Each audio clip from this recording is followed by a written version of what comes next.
Hey everyone, welcome to Redmen TV. It is Watchalong time. What a game.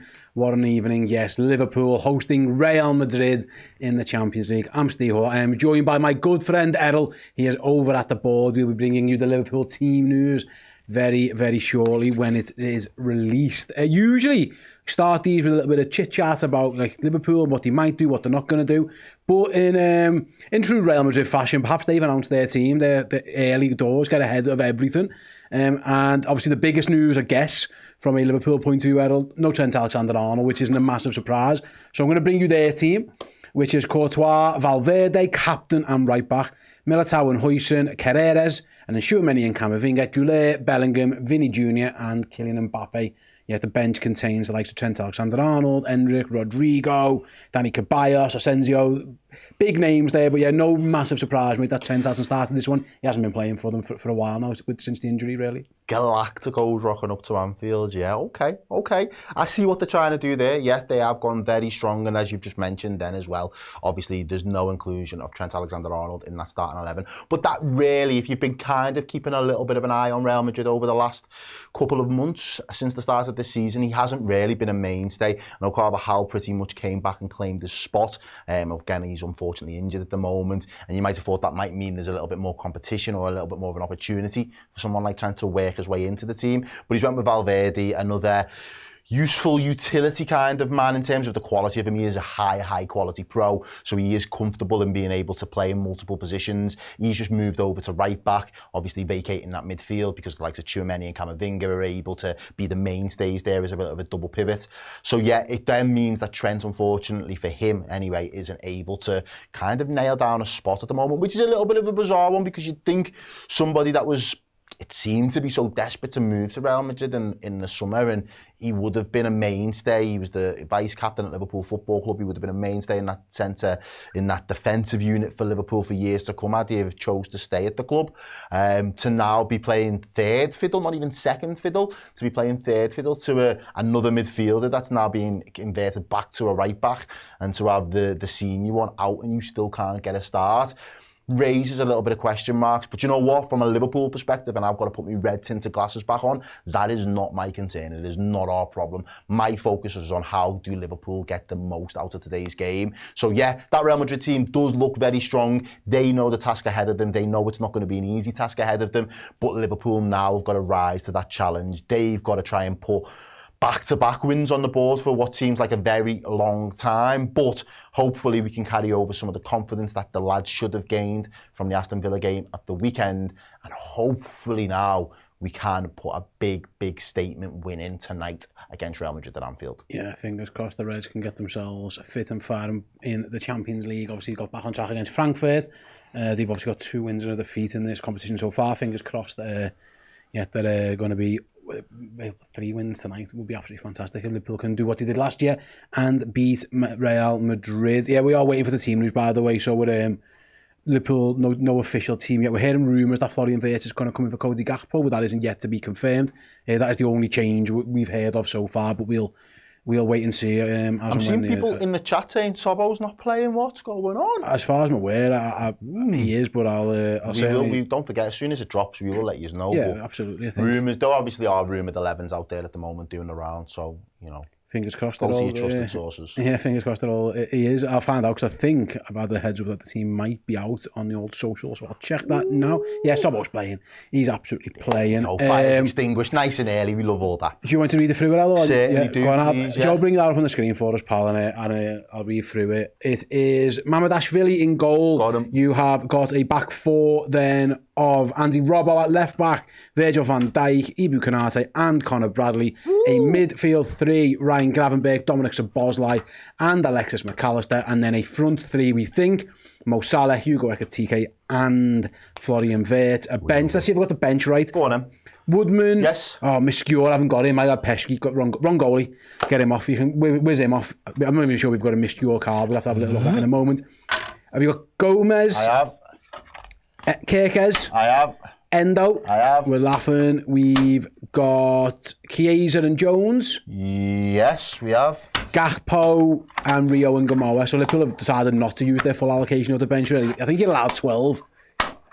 Liverpool have gone with 9. And obviously, only lads bring 5 of them onto the pitch. So there you go. That is the Liverpool 11 and the bench. Errol, I'll come to you then. One change from the win over Aston Villa. And it looks like potentially 4-3-3 with Florian Wirtz. By the way, this could easily be similar to what they did in Frankfurt with a 4-4-2. Yep. And you could just stick Mo Salah up front. That is definitely an option that could be in play here. How do you see it? Do you think the manager's to change the formation? Or do you think it's just a straight swap Wirtz for Gakpo? I think to start off with, we might just go with the straight swap for Wirtz and Gakpo, if I'm being honest with you. But what I do like is, and I've said this, I was on a stream last night and kind of alluded to, I don't mind Florian Wirtz getting the majority, for the next couple of weeks and months anyway, his main start in this Champions League, because there are going to be games once a week anyway where he gets the opportunity to start. But I just think it will suit his game so much more, having that little bit more space, that extra little bit of time on the ball to be able to start knit things in and start to make things happen from a little bit of a creative aspect. I think the Champions League really suits his tempo and his style of play a little bit more, and it might just be a quick solution in terms of how does Slot factor him in and make sure that he can maximise the minutes out of him. I think it is a very smart move to go back to the tried and tested 3 in the middle of McAllister, Gravenberch and Szoboszlai. It worked wonders for us last season in the Champions League, in particular the group phase, and then obviously in the Premier League last season in terms of Liverpool being able to be champions for the 20th time. So that midfield is absolutely perfect to me in terms of it gives us the intensity, it gives us that press, it gives us that control on the ball, that little bit of composure. We know how comfortable this lad is. Ryan Gravenberch is operating at such a high level of a midfielder at this moment in time. Don't get it twisted, it will be a big challenge today up against Camavinga and Tchouaméni. They will want to shut him down early and often and stamp their authority on the game. But his guile, his way of turning on the ball is fantastic. And of course, that extra little bit of screening and that presence, or the defensive presence and mind, it can work cheats for us from that perspective. So great foundational player there in terms of being able to start the attacks. Definitely comfortable receiving the ball on the turn as well. But this is what I wanted to see more from Slot, in terms of just sticking with his men and players that he can trust, or players that he trusts understand the assignment and the level. And that is no more highlighted for me than Andy Robertson. Yes, over the course of the last 12 to maybe 18 months, there has been a decline, and we can all recognise the decline, but we can also appreciate the quality of player that we've been able to have at this football club for nearly best part of 10 years now. And when you need a little bit of consistency, and when you need to build a little bit of momentum, sometimes you've got to go back to basics. And I think Arne Slot's now accepted that not necessarily the kick experiment hasn't worked. I just think we can be a little bit more long-term thinking with the Kirkes kind of integration within this side. Having somebody like Andy Robertson, Virgil van Dijk, Konate, Bradley. Obviously, we've got to make exceptions from Ahmedashvili at the moment because he wasn't in the team last season, and Alisson's injury has now forced his way into the side. But that back line played a lot of games with each other last season and was still partly responsible for, well, this backline, I hope I'm right in saying, was the same backline that started last season against Real Madrid. So they've already got the experience of winning against, their frightening attacking force that they've got in Vinicius Junior and Mbappe, Jude Bellingham, that Gula as well. So these lads have been there and done it, and as a defensive unit, know how to play with each other. And I think it's been something that has been kind of glossed over from a Liverpool perspective, because we've got new incoming players that are exciting and we want to see them into the team. But if we really want to build the foundations, you can't really go wrong with building on the defence that largely helped Liverpool win a Premier League title last season. So I'm glad that Slot's gone back to Robbo. It's a big 60, 70 minutes in the tank. Then you can throw on a Kirkes to try and see out the game if we can manage it, and we're in a position to be able to do that. But I think that's probably the strongest Liverpool lineup that Slot could have went with tonight, so I am made up to see it. Yeah, Scott Hawks, thanks very much, Scott, for the $25 super chat. Says that's exactly the team I was hoping for. Now let's get behind the boys and hope they can get into Madrid like a hurricane from the off. Yeah, Liverpool will hopefully be having Anfield whipped into a frenzy. The weather is horrendous. Yeah, it's absolutely grim out there. It is hurricane. It's really, really bad. So I don't know what that means in terms of who it suits or whatever. But Errol, there's a few people in the chat talking formation. Humour me, please. Yes, sir. Let's make it a 4-4-2. Yes, sir. So you can put Salah up front with Ekitike. Yes, sir. I'm guessing you can go Wirtz left, Szoboszlai, I guess would be right. Yes, that would make the most sense to me, mate. Like that's the formation Liverpool used away at Frankfurt. Obviously, it was different in the fact that it was Wirtz on the right. Nominally, it was Cody Gakpo in the team. That wouldn't be the biggest shock, really. If you want to maybe outnumber Madrid in their midfield, obviously they're a very strong team. I wonder if Slot would be interested at all in maybe a 4-4-2.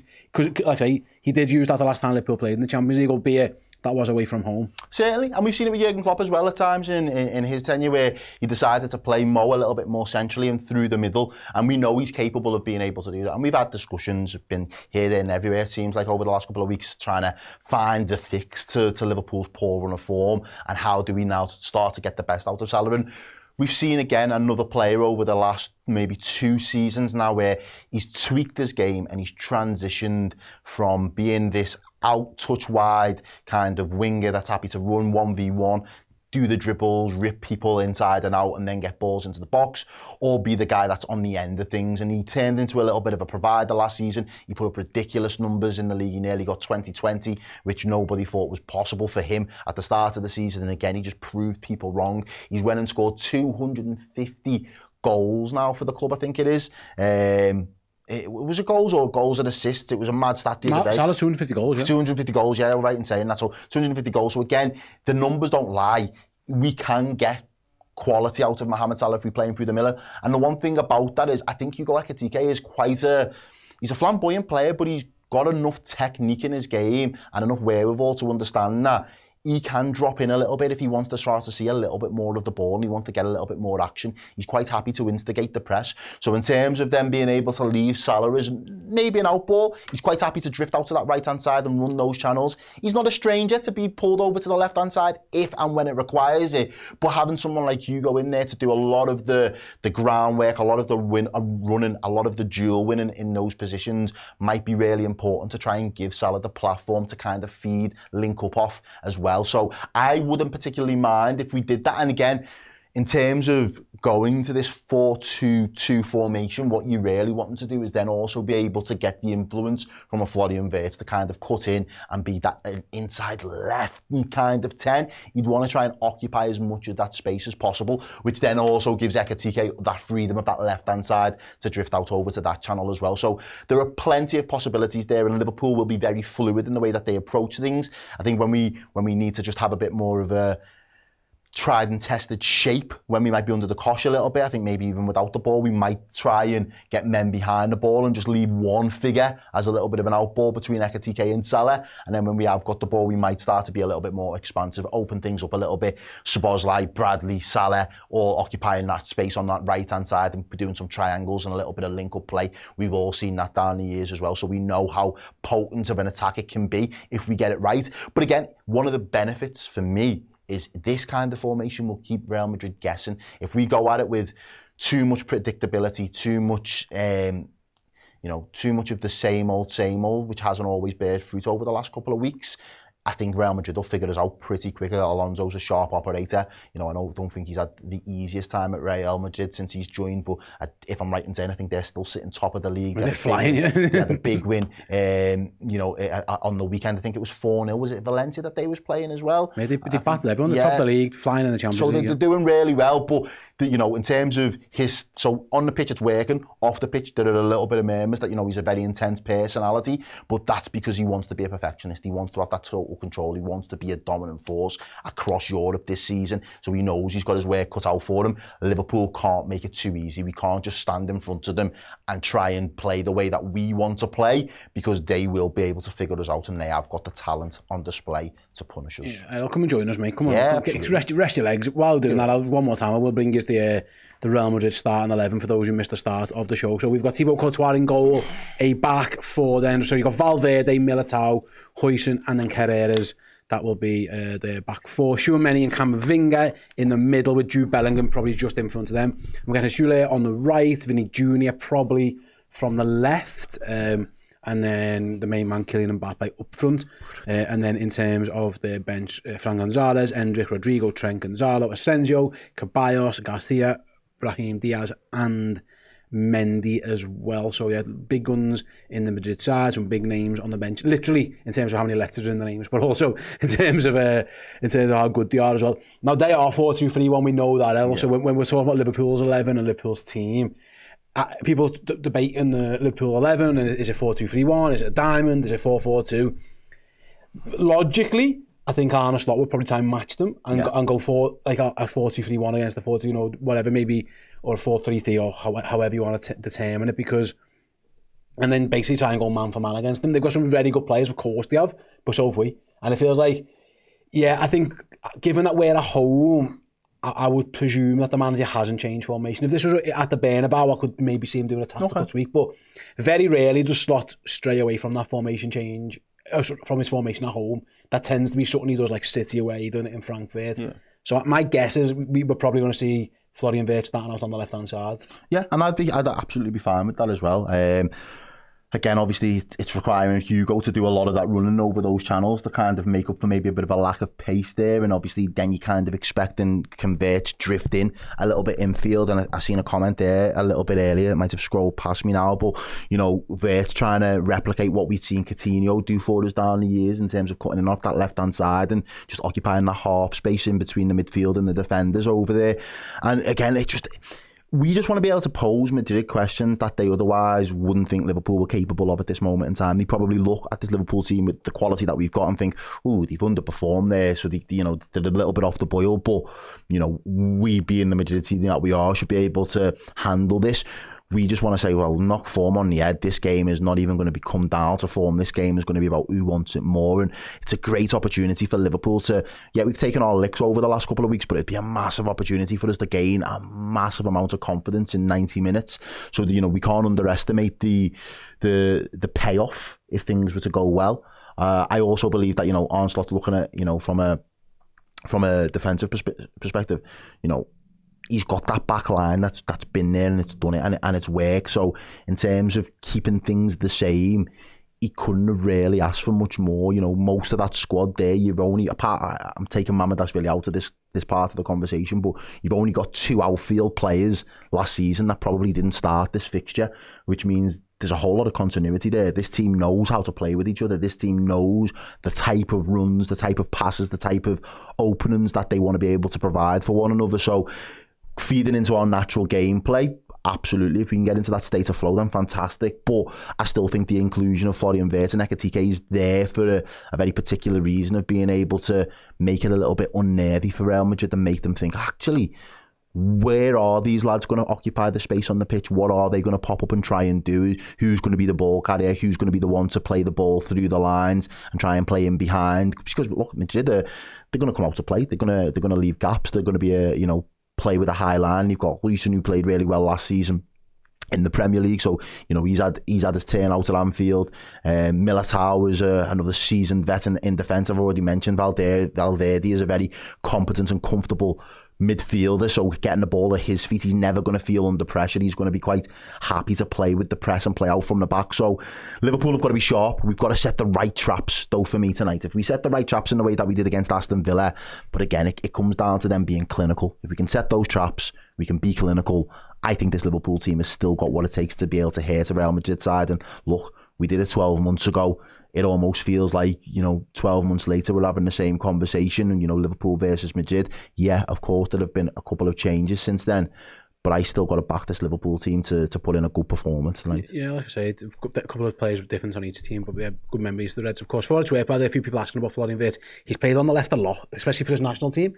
Yeah. It was different, of course, at Leverkusen, because he was kind of nominally left, but it was more of a wing-back situation, so it was more Grimaldo and Frimpong doing the actual wit stuff. But in terms of the German national team, I think the last time he played, I think it was actually against Northern Ireland. I think he actually came up against Conor Bradley. He was playing on that left-hand side, so he's more than equipped to know what he's doing over there on that left-hand side. He's done it on plenty of occasions, so it's not like a foreign position for him. He's definitely done it a few times, so that's probably what the manager's thinking is there in terms of putting him on that side. I think I'm right in saying the last Germany game, Conor Bradley missed. I think he was suspended, but he came up against Northern Ireland. He played on that left hand side, but yeah, he's absolutely done it before. That'll be an interesting battle because Valverde's class. Valverde can do everything, but he isn't. I wouldn't say he's best positioned right back. No. He's clearly a very good right back, and he can play. Well, he's the utility man, though, isn't he? And you've got quite a few. I've seen him push Tchouaméni as a centre back as well. Camavinga's play full back for them. Yeah, Camavinga's, but he's another brilliant utility man. They're utility men. They can do 9 out of 10 games, 9 or 10 out of 10 games in their right position. They can drop down to an 8 out of 10 in the second and third positions. That's just how good they are. They don't get called Galacticos for no reason. So, there will be tough battles and individual battles across the pitch tonight. But, I'm just really, really encouraged by the the defensive continuity of the likes of Robertson next to Van Dijk. He's been there, he's done it, he's been there down the years, they've won the Champions League together. You know, Canate, he's got that familiarity with Bradley. Szoboszlai knows the half spaces he needs to drop in and cover because we know Bradley likes to be front-footed. You know, Salah's got a good link-up play between them. So it just feels like he's putting all of the right pieces back on the board for Liverpool more than ever. And of course, it's just sprinkling in the new additions and expecting them to continue a little bit of an upturn in form. Ekitike, again, unlucky to have been adjudged offside on the weekend, but you could see what it meant to him, and he looks very fired up at the minute to do the business for Liverpool and, you know, spur us on. Florian Wirtz again. And I went early on this as well, to be fair, with a little bit of a prediction on it, on, you know, the quality that we might see more often from him than not this season. And I said the Champions League might just really suit him in terms of teams want to attack, they're more open, there's more space, you get to have a little bit more time on the ball, you're really good on the ball, you can control it. And if we just put enough pace in and around you, you'll be able to make and create those openings that you thrived on in the Bundesliga. And it's not too dissimilar to how teams set up in the Bundesliga either, from the eye test anyway.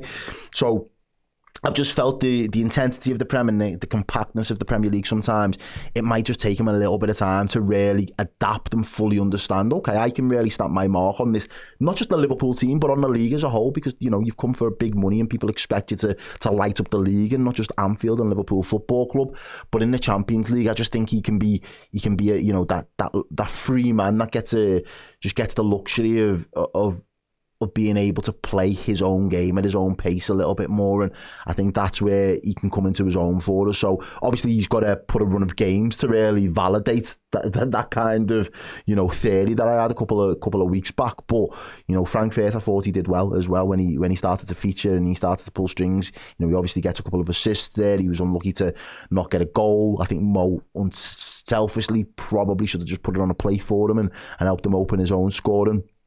But outside of that, again, it just excites me that we're not going too far the other way. We're trying to drop all of our newest players in and trying to see if they can do a job for us. It's like, well, actually, no, we're not a million miles away with the squad we had last season. Let's keep that intact and let's just sprinkle a little bit of magic fairy dust on top, and hopefully these lads can add a little spark to us. The biggest difference, well, one of the biggest difference, obviously, both teams compared to last season. Obviously, Vinny Jr. missed that game. He was injured. Yes. Kylian Mbappe kind of drift out a little bit. I think Rodrigo played, if memory serves right. But even Salah, we seen a man possessed in Salah last season. We're gonna get Vinny against Conor Bradley, and then we're probably gonna get Andy Robbo up against Goulet. And now, I think Robbo, listen, Goulet's fantastic. Of course, he's fabulous. You know, he's breaking goal scoring records from Madrid in terms of like how well he's done, but he isn't like a flying machine. Like, he isn't going to burn past Robbie. He's probably quicker than Andy Rob, of course, at this age, but like, he isn't the type of speed that's maybe give Andy Robertson a little bit of problems. Now, Vinny Jr. against Liverpool has had a lot of success. Ironically, a lot of it came against Trent Alexander-Arnold, who's no longer at the club. But it's another big test for Liverpool's full-backs, yeah, and especially Conor Bradley. Like, he dealt with the challenge really well. Everyone, of course, remembers what he did to Kylian Mbappe. People putting on shirts. Absolutely, Kylian Mbappe got well and truly totaled in that one. Conor Bradley, penitentiary. Again, it's a big challenge for those, our full-backs against those. You know, you talk about like winning individual battles. In most positions on the pitch, you know, it's very even, I think, midfield, whatever. But I think if you're a Madrid fan, you'd be thinking, I reckon our wingers, our wide players can definitely get Liverpool's full-backs. You'd be, you know, mate. Vinny's a joke, like he's so ridiculous. He's a freaking, you know, provided he's mentally in the right place as well. I think sometimes it's his mentality that kind of casts a shadow over his ability more than anything else. But, you know, he's an absolutely fantastic footballer. I think the way that I look at it is there's an opportunity for those fullbacks tonight to really make and stake a claim to be the starting fullbacks for Liverpool, especially for the first half of the season now. 10 games into the Premier League. You know, what is this, our third Champions League game, fourth Champions League game now? So we're almost halfway through the group phase. These lads want to be the fullbacks for the remainder of the group phase, and they want to be the fullbacks for the next 10 games in the Premier League. And then we're halfway into your season. If they set the standard tonight and by putting in a really good performance, and yeah, you can get beat a couple of times because you expect tricky, really quick wingers to be able to beat your man, but if you can recover, you can get in, don't give up, and you don't make any bozo moments and individual errors, I think you set yourself a bar that is the blueprint and is the level that anybody else trying to take your spot has to be able to eclipse at some point. And not only just eclipse it on a one-off, but then eclipse it in terms of putting a run of games together. So this is a massive opportunity for them to really show that, look, we are up for the task. And if we can do it against one of arguably the best teams in the world, and we can hold our own, or if we can come out on top of our individual duels, and as a team we can perform, it really does go a long way for me to think, right, if it's not broke, don't fix it. Let's just get a little bit of continuity now. We've done a little bit of the chopping and changing. We've experimented. We've seen the frailties of too much change. We've seen some of the good moments from the players as well. I'm not going to say Kirkus has been a complete disaster. That he's shown some good moments in displays. And Frimpong, again, fitness provided, he shows that he can be a viable option, whether it's going to be a little bit further forward as a winger or in that right back position. But what it should really enable us to do is have those two lads be able to say, well, we need to be supplementary in this squad now. We need to be able to come in and add something to the squad, and it gives them something to work towards. So for me, massive, as you said there, you've pointed out two positions on the pitch there where I think Real Madrid will really look to target. It means McAllister, it means Szoboszlai are going to have to really be on the game, and it means we can't have any passengers today. That defensive unit's got to work as a unit, Say what you want about Van Dijk, as brilliant as he's been. There have been a couple of moments this season where he's been casual and he's been orchestrating things and pointing. He needs to be on the front foot today as well. We need to be winning the second balls. We need to be claiming those aerial duels and making sure that the gaps between midfield and defence aren't massive and we're not leaving them at sea. So yeah, I'm encouraged that we're setting up in this way, but those lads have got to put in the performance now to be able to warrant regular start in this Liverpool team, because there'll be other lads there when you come back from the injuries, or they're looking in terms of competition, that'll be knocking on the gaffer's door saying, look, the biggest game of the season so far, you didn't pick me, and if you would have picked me, what could have happened? We don't want those conversations. I think Szoboszlai's role will be massive, whether he's in midfield or on the right hand side. Normal, we'll find out when the game kicks off, of course, but I think you wouldn't want to leave Vinicius Junior one-on-one with any fullback, you know what I mean, like you just wouldn't. You're going to have to double up, and it's going to have to be probably on Szoboszlai to help get over there as best he can. Gravenberch the same. Maybe Bukanate gets dragged out and someone's got to fill in all over the place. I think Virgil, actually, if you said to Virgil, go one-on-one with Mbappe, I think he'd be, what's that? Yeah, he might lose the ball, but he'd be happy doing it. He wants to do it for his highlight reel. Virgil likes big scalps, do you know what I mean? So at the end of the day, Virg Messi, Virg Mbappe, Virg Haaland, Virg Haaland, he likes those. Okay, you're going to come to my ground and you want to go 1v1 with me. It's kind of like, when you get like boss basketball players and they just go on the court 1v1 and they're like, actually, I'm going to do everything. I'm going to defend. I'm going to try and attack. Like, that's the type of game that we'd expect from Virgil van Dijk. And I said that before about Salah. Like, it was this fixture last year where we seen Salah tracking back and nicking the ball off Mbappe because, again, it's on his highlight reel now. Do you know what I mean? Those moments where the big games don't come around that often. All right, yeah, we've had Madrid down the years a number of times, but when they come up, you want to make sure you leave that pitch and you can go home tonight, get into bed and think, I left absolutely everything on the pitch there. I don't come away with no regret. Irrespective of the result, I did absolutely everything I could to try and give our team the best chance of winning that game. And that's where we've seen performances from Salah last season, putting in that extra 10-15% worth of effort, because it wasn't necessarily about just being on the score sheet. It was about getting the job done, and he misses a penalty. I was going to say, if he wants to get on the score sheet, he didn't go the right way about it, did he? Exactly, but it was, all right, well, if I'm not going to get on the score sheet, I've got to do all the other workhorse stuff as well to complement the team. And I think Virg, hopefully, I say that in the same breath, where Virg is like, right, I need to be a little bit more aggressive. I need to be a little bit more on the front foot.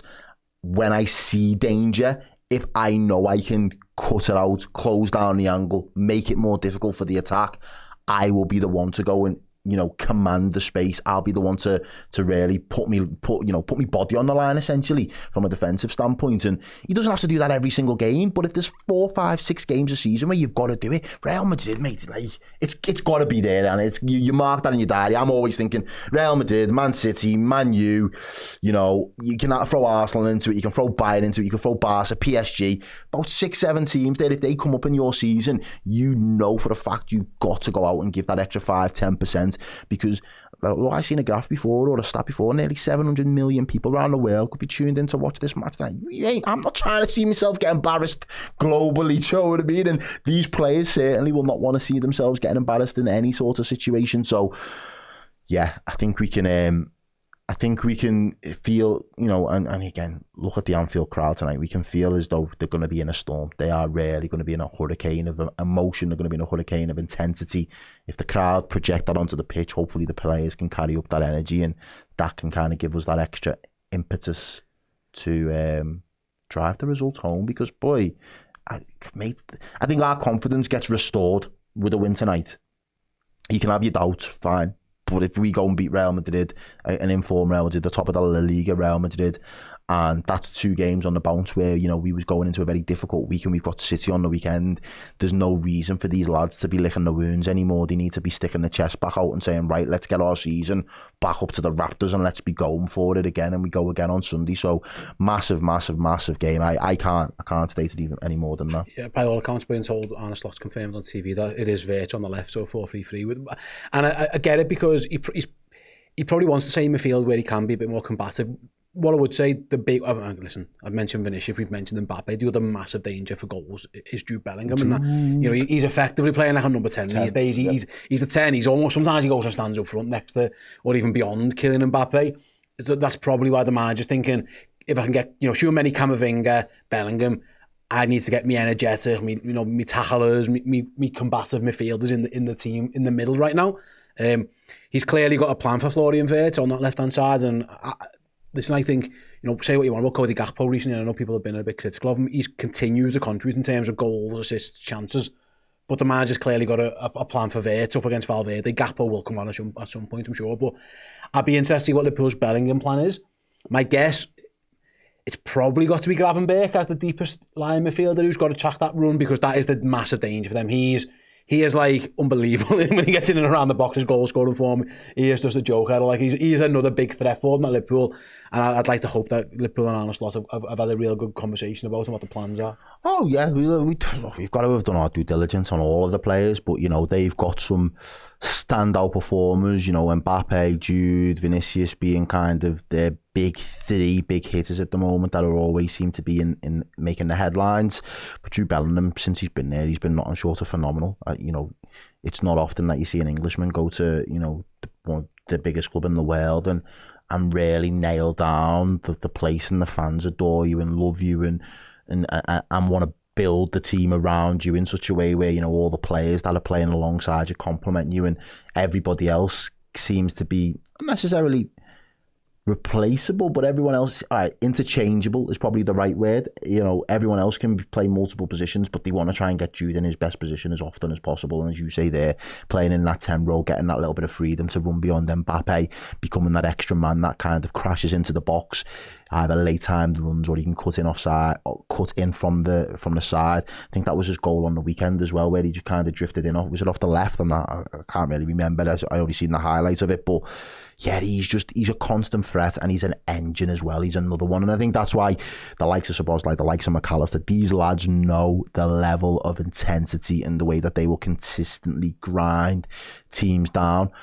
They've got that quality across the pitch, so our lads need to be up for that. We've already spoken about the individual duels, but somebody like a Ryan Gravenberch, if you can nick the ball off Jude Bellingham when he's really high up the pitch, we can flood that midfield, we can get bodies, we can get our runners from our fullbacks into more spaces, which pen Real Madrid back. Maybe Liverpool might have to spring the occasional counter tonight, which really allows us to punish them. But again, for me, it all then, comes back to how clinical can Liverpool be when they do get those opportunities, because Madrid will leave you those opportunities as well. They're a high-scoring team, they're full of confidence, they're always going to want to play on the front foot. But if Liverpool can shake them up enough to make them think twice, and we can be clinical as and when those opportunities present themselves, Liverpool could definitely, put a dampener on Madrid's night, and that's before they start getting pissed on by the rain. So I'm just looking forward to seeing how the lads approach it more than anything else. But as I say, and I'll keep going back to it, I am really encouraged by the setup. I'm happy with the starting 11. I'm happy that we've got quality right across the look, mate. We're mini Galacticos ourselves. We've got Mohamed Salah there, ridiculous goal record. You've got a £70 million striker in Hugo Ekitike. That's absolutely, he hadn't broken into the French team. All of a sudden, he's the new kid on the French block at the moment, and he's playing with a level of verve and swagger that, you know, is rolling back the years from a typical number 9 going forward. You've got a Florian Wirtz, who again, he's probably desperate to really announce himself as a, you know, big money player, but he's got all of the potential to do it. You've got that midfield that have won the Premier League. You've got that defensive line that's won the Premier League. You know, Mamadashvili will want to obviously do, you know, have a good game as well, purely because, you know, his former team got beat on the weekend, so he'll want to do himself a little bit of justice. There's so much incentive on there tonight to put in a performance. For me, there's no excuses for any of those players tonight to be dropping a stinker, a 6, a you're messing. There's just no excuses for it. Yeah, like I say, we've seen the highlights on Amazon, which is nice of it. All 5 goals that Vinicius Junior scored against the Liverpool. I mean, one of them there is just Alisson webbing it off him. But other than that, he's definitely had an impact against us. Obviously, 5 games, 5 goals.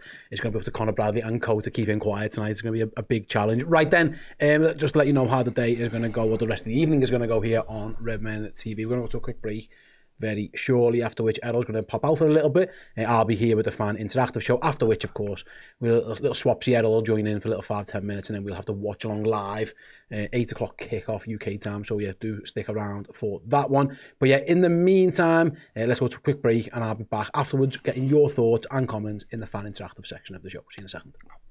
Yeah, but you can say he started 1 out of the last 4. You can also say he started already 8, 9, 10, 11 games this season. So I've said this quite a lot, not being used as an excuse, but just tell how it is, that many times we've had to play 3 games in 7 days, only 2 days rest in between, for a player that comes from a different league, which is a very good league, by the way. But I think 9 or 10 people would agree on the fact that the Premier League is a bit more intense, especially in all the games. And the top games are similar, but in all the games. So yeah, then if you look at that, then he already played a lot, and he's had his impact in many games, but has been unlucky with the end product, either by himself or by his teammates. But for me, he exactly brought what we expected, a player that can create a lot for the team, will have his goals as well. But I don't think it comes to a surprise to anyone that if you are 22, 23, you come from a different league, that you might need some time to adjust to that intensity if you play every 3 days, with only 2 days rest in between. I think before I was sitting here, Ryan Gravenberg was sitting here, and it took him a while to adjust to the intensity, maybe even longer than it's going to take Florian. Hello everyone, welcome back to the Fan Interactive part of the show. Steve here to guide you through the next half hour or so ahead of kickoff. Thanks very much. Errol's just passed me a nice drink. Where's that come from? Nice, all right, nice one. We'll never speak about the fact that we just knocked a glass of water over on the floor. I mean, it was a miracle that it didn't hit any electrical equipment over there, because you had the cup kind of got dropped on the floor. It's fine. We're all good. Everything is great. Kibbo says the lovely Steve. Thanks, Kibbo. You're lovely too. Yeah, I'm here. So whatever you want to talk about, let me know. Any questions, comments, thoughts on the 11, thoughts on Real Madrid, whatever you just want to talk about. It doesn't even have to be about the footy. Talk about whatever you just want. Get it in the chat, whether you're in our Discord as a Redmen Plus Legend subscriber, or if you're just on the YouTube channel as well. Use the live chats, get it sussed out, and we'll have you covered. Errol, don't worry about it. It's absolutely fine. It's a carpet, it'll dry. It's absolutely fine. Errol, clean up the water that got spilled. Anyway, let us know what you want to talk about. Right, let's see who we've got in the chat today. Jack says, is Konate to have his best game of the season? He's absolutely played well against Real Madrid in the past. He definitely has. You know, unfortunately this time last year, he got that injury against Real Madrid right at the end, but in a very good performance.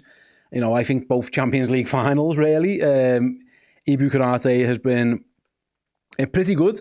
For all things considered, against these as well. He's had good games. I thought that first champion, was it the first one? I'm trying to think when he played 2022 final, was it? I think I'm right in saying. If my mind remember, I thought he had a pretty good game in that one as well. So he likes, I think, playing against Real Madrid. I mean, listen, also, he might be signing for them, which is worth mentioning as well. So he's definitely got some experience. Yeah, it was the 2022. I was trying to think back to when it was. It was 2022. Obviously, that game, he had a really solid game against them. He actually played quite well at Anfield, didn't he, as well? So he does well against these usually. And yeah, maybe he's trying to impress them as well. Let's see. Johan Custom says, Steve, if we win tonight, I'm making you and Errol some shoes. You're a legend, mate. We've got your shoes. Oh, they're over there. You can't see them on the studio, sorry, but they are over there, the shoes that you made on. So thank you very much. They're literally right behind the camera. You can see them when we're in the other set. You can't see it right now. Views from midfield. Steve, what have your thoughts been on Mamardashvili so far? I thought his very, very, very, very, very good signs against Aston Villa in terms of his shot stopping. He's clearly excellent at that. I'm still not convinced that we can have a goalie who won't sweep up one-on-ones, and I'd like him to run towards the attacker rather than back towards his goal, which he's done a few times. But I think he's been pretty good, to be honest with you. He's not a finished article. He's not Alisson Becker yet, but he's clearly a young goalkeeper with huge potential. So fingers crossed, he continues to develop. But he's been all right. He's been pretty good, to be fair. Let's see what else we've got. Hustle Bone Steve, do you think Xabi Alonso will play his usual football, or will he get the memo and set up to counter? I think he'll do the usual, mate. As Real Madrid, you don't really change. You kind of do what you're meant to do. I don't even think counter-attack's that issue. If Liverpool get counted on, so be it. Liverpool have dealt with, it's been set pieces and corners and throw-ins. It's been all that. That's been our Achilles heel. I don't really see Real Madrid doing that. So I think you can just expect Real Madrid to be what Real Madrid are, if truth be told. Jack says, Steve, what game was it last year when you nearly wrecked the set with Paul and Chris? That was the derby. Yeah, I jumped. I got my foot stuck in the camera, didn't I? Jumping about like an idiot. Yeah, that was the 2-2 derby when Tarkovsky scored very late on. It was that game when I nearly broke the studio. Got told off for that one. Dan Holden with the best question so far. Steve, what do you reckon the best crisps are in the game? Great question. Well, I'm gonna have to think. You can't go wrong with cheese and onion walkers for a start. Big fan of flame grilled McCoy's, and obviously there'll be people abroad thinking what's he talking about. These are obviously available in England. I think Lay's for some of you guys around the world. Sensations sweet chili are good as well. When I was over in Ireland recently, I didn't mind the old Tato's. They're class as well. But yeah, I do like crisp, I'll be honest with you. Let's see. I had another chat about views from midfield. Steve, what's your half-time snack of choice? You know what? I tend to be working, so I don't really snack much. Errol sometimes brings the Haribos in. In fact, he's got them here already. So I'm sure they'll get opened at some point. But yeah, not really. And also, I'm on a bit of trying to lose a bit of weight job here. I don't know. Hopefully you can tell. What do you think? Can you tell? Can you tell? So I'm trying to be healthy. So there might be some grapes or something a bit down the line. But yeah, yeah. It's going all right so far, with more to go, of course. Dave said it was Steve's alley impression that trashed it off. No, it was a Luis Suarez. I pretended to do the Luis Suarez dive in front of David Moyes, but I got my foot stuck in the cameras over there. You can't see now, but since that incident, that's all been cleaned up because I nearly caused literally tens of £1,000s of damage to the studio. That's been cleaned up now, so that was bad for me. Peanut butter, nice question. Stay, if Fede Chiesa offered to cook you some authentic Italian, what would you request? That is a great question. Absolutely great question. Oh, you know what? I do like a risotto. That's Northern Italy. I don't know if that kind of counts for Fede Chiesa. I'm not massive into pasta dishes. I'm all right with pastas and the pizza. I like pizza. Who doesn't like pizza? I'd probably go for a nice risotto. Dark Fields and me says I'm making homemade gnocchi with vodka sauce. Oh, nice potato dish, right? And saying so I don't mind that either. Nick Pryor, Steve, can you see a point where Trent returns and would you welcome the idea? I mean, could I see him coming back? Probably not. Would I welcome it? He's clearly a good player, so it'd be difficult. But so you'd want to probably say yeah, but maybe. But I don't really see it happening. I think he's going to get booed tonight, by the way, for what it's worth. No one's really asked me that yet, but I don't think it's going to be a great reception. I wasn't a big fan, to be honest, of people. The paint over the mural wasn't really for me. I get people being frustrated and whatever and the graffiti, but like that is someone's house, and I think you've got to remember that like there is someone who's got that paint on the side of their house. It was obviously originally set up at the time for, I think it was the Anfield rap guys, and I'm pretty sure there's a charity element to it as well. So I didn't like that, but he's going to get booed today.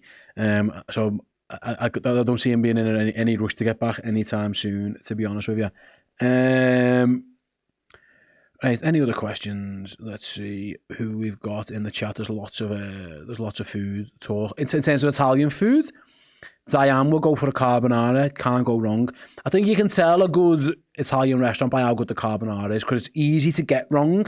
But if a good carbonara is done right, you can tell you're probably in a good gaff. Tagliatelle from Kev, yeah, good chance. I mean, tagliatelle is effectively spaghetti for people who can't eat spaghetti, isn't it really? It's just people who can't do the wrap thing right, and you're getting the old spoon out and stuff and you feel like a clown. That's effectively what tagliatelle ends up being. But yeah, I'll be honest, I'm not a big pasta eater. But I do like a nice risotto, would probably be the one. And a typical pizza, I think.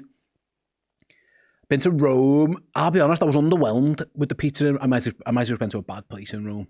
But yeah, I think I think, yeah, you can't go wrong with either of those. Let's have a little see. Jeez. I mean, it's certainly a question, and it's a super chat to ask it. Who'd win in a bake-off, Ali or Robbo?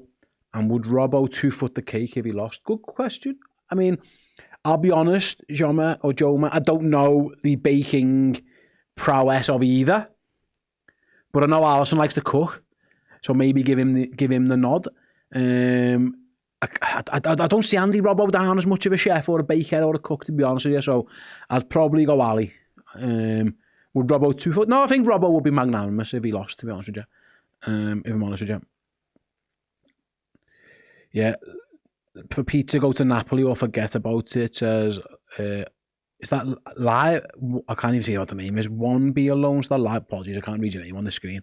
I've been to Napoli, but I'll be honest, it was for football, and we were advised just basically to stick together and not really do much. I did eat in the hotel, and it was fine, but I never got out and about in Naples. To be honest, we were told that we might get stabbed in the arse basically if we did that. I didn't want to go, and then Liverpool was shit, as tends to happen when we go to Naples. To be fair to you, right.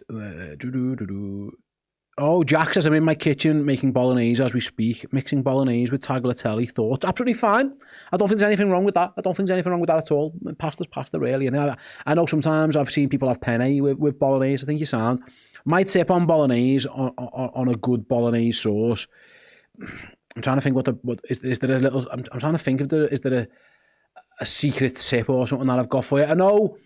Is it dip like a stock cube in, when you put a full stock cube in the sauce, tends to be something I do. I don't know if that's commonplace. I just usually follow Google recipes, to be honest with you.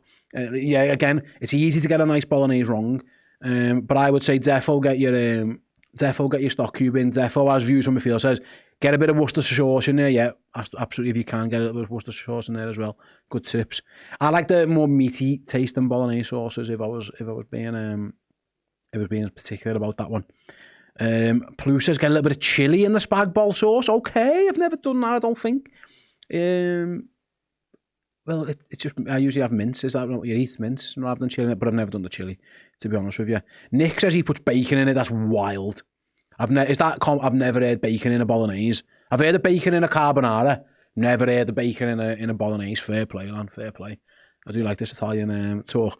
I mean, listen, while we're on the subject of food and we're playing Real Madrid, let's talk to me about Spanish food. Tell me right now your favourite tapas dishes, because I love tapas, and I'm just going to make sure, because my favourite tapas place, Salt House Tapas in Liverpool, is fantastic. Lunya is fantastic as well. Let's Google favourite tapas dishes and see what comes up, and see if we like any of them. I don't like when you get the soup. Not really for me. Let's see, they've got patatas bravas. Can't go wrong with patatas bravas. Absolutely okay. Croquettes, yeah. Spanish omelette, no, not having that really. Chorizo al vino, yeah, brilliant. Who wouldn't like chorizo and wine? Yeah, lots of cured meats, lots of cheeses. Is it? Yeah, I'm seeing what else they say on here. Yeah, chorizo, absolutely. Hamon. Oh, there's your. Oh yeah, that's probably my favourite. The hamon, to be honest with you. To pass toes as I work at Salt House. Nice one, mate. Yeah, what a place. Next time, you might have seen me in there on a few occasions. What a place. Daniel, sorry, I've gone too far. So I'm making paella as we speak. Yeah, can't go again. Kev says I've not got a good clue on tapas food. Oh my God, this is jumping everywhere. There you go. I can give you some advice on tapas food. Absolutely. Pulpo, what's that? Pulpo tapas, but I'm not sure if I had pulpo. What's pulpo? Someone explain to me what it is. I can see a few of you mention it in the chat. I might have had it and just knew what it was. It is octopus. Oh no. Not at all for me. Absolutely not having. I'm not having that. I'm not a big seafood eater, to be honest with you. I'll tell you what's grim. The gazpacho. I can't eat it, man. It's like it's not for me. Can't eat the gazpacho. Yeah, it's like it's horrible. It's cold. Heat your soup up.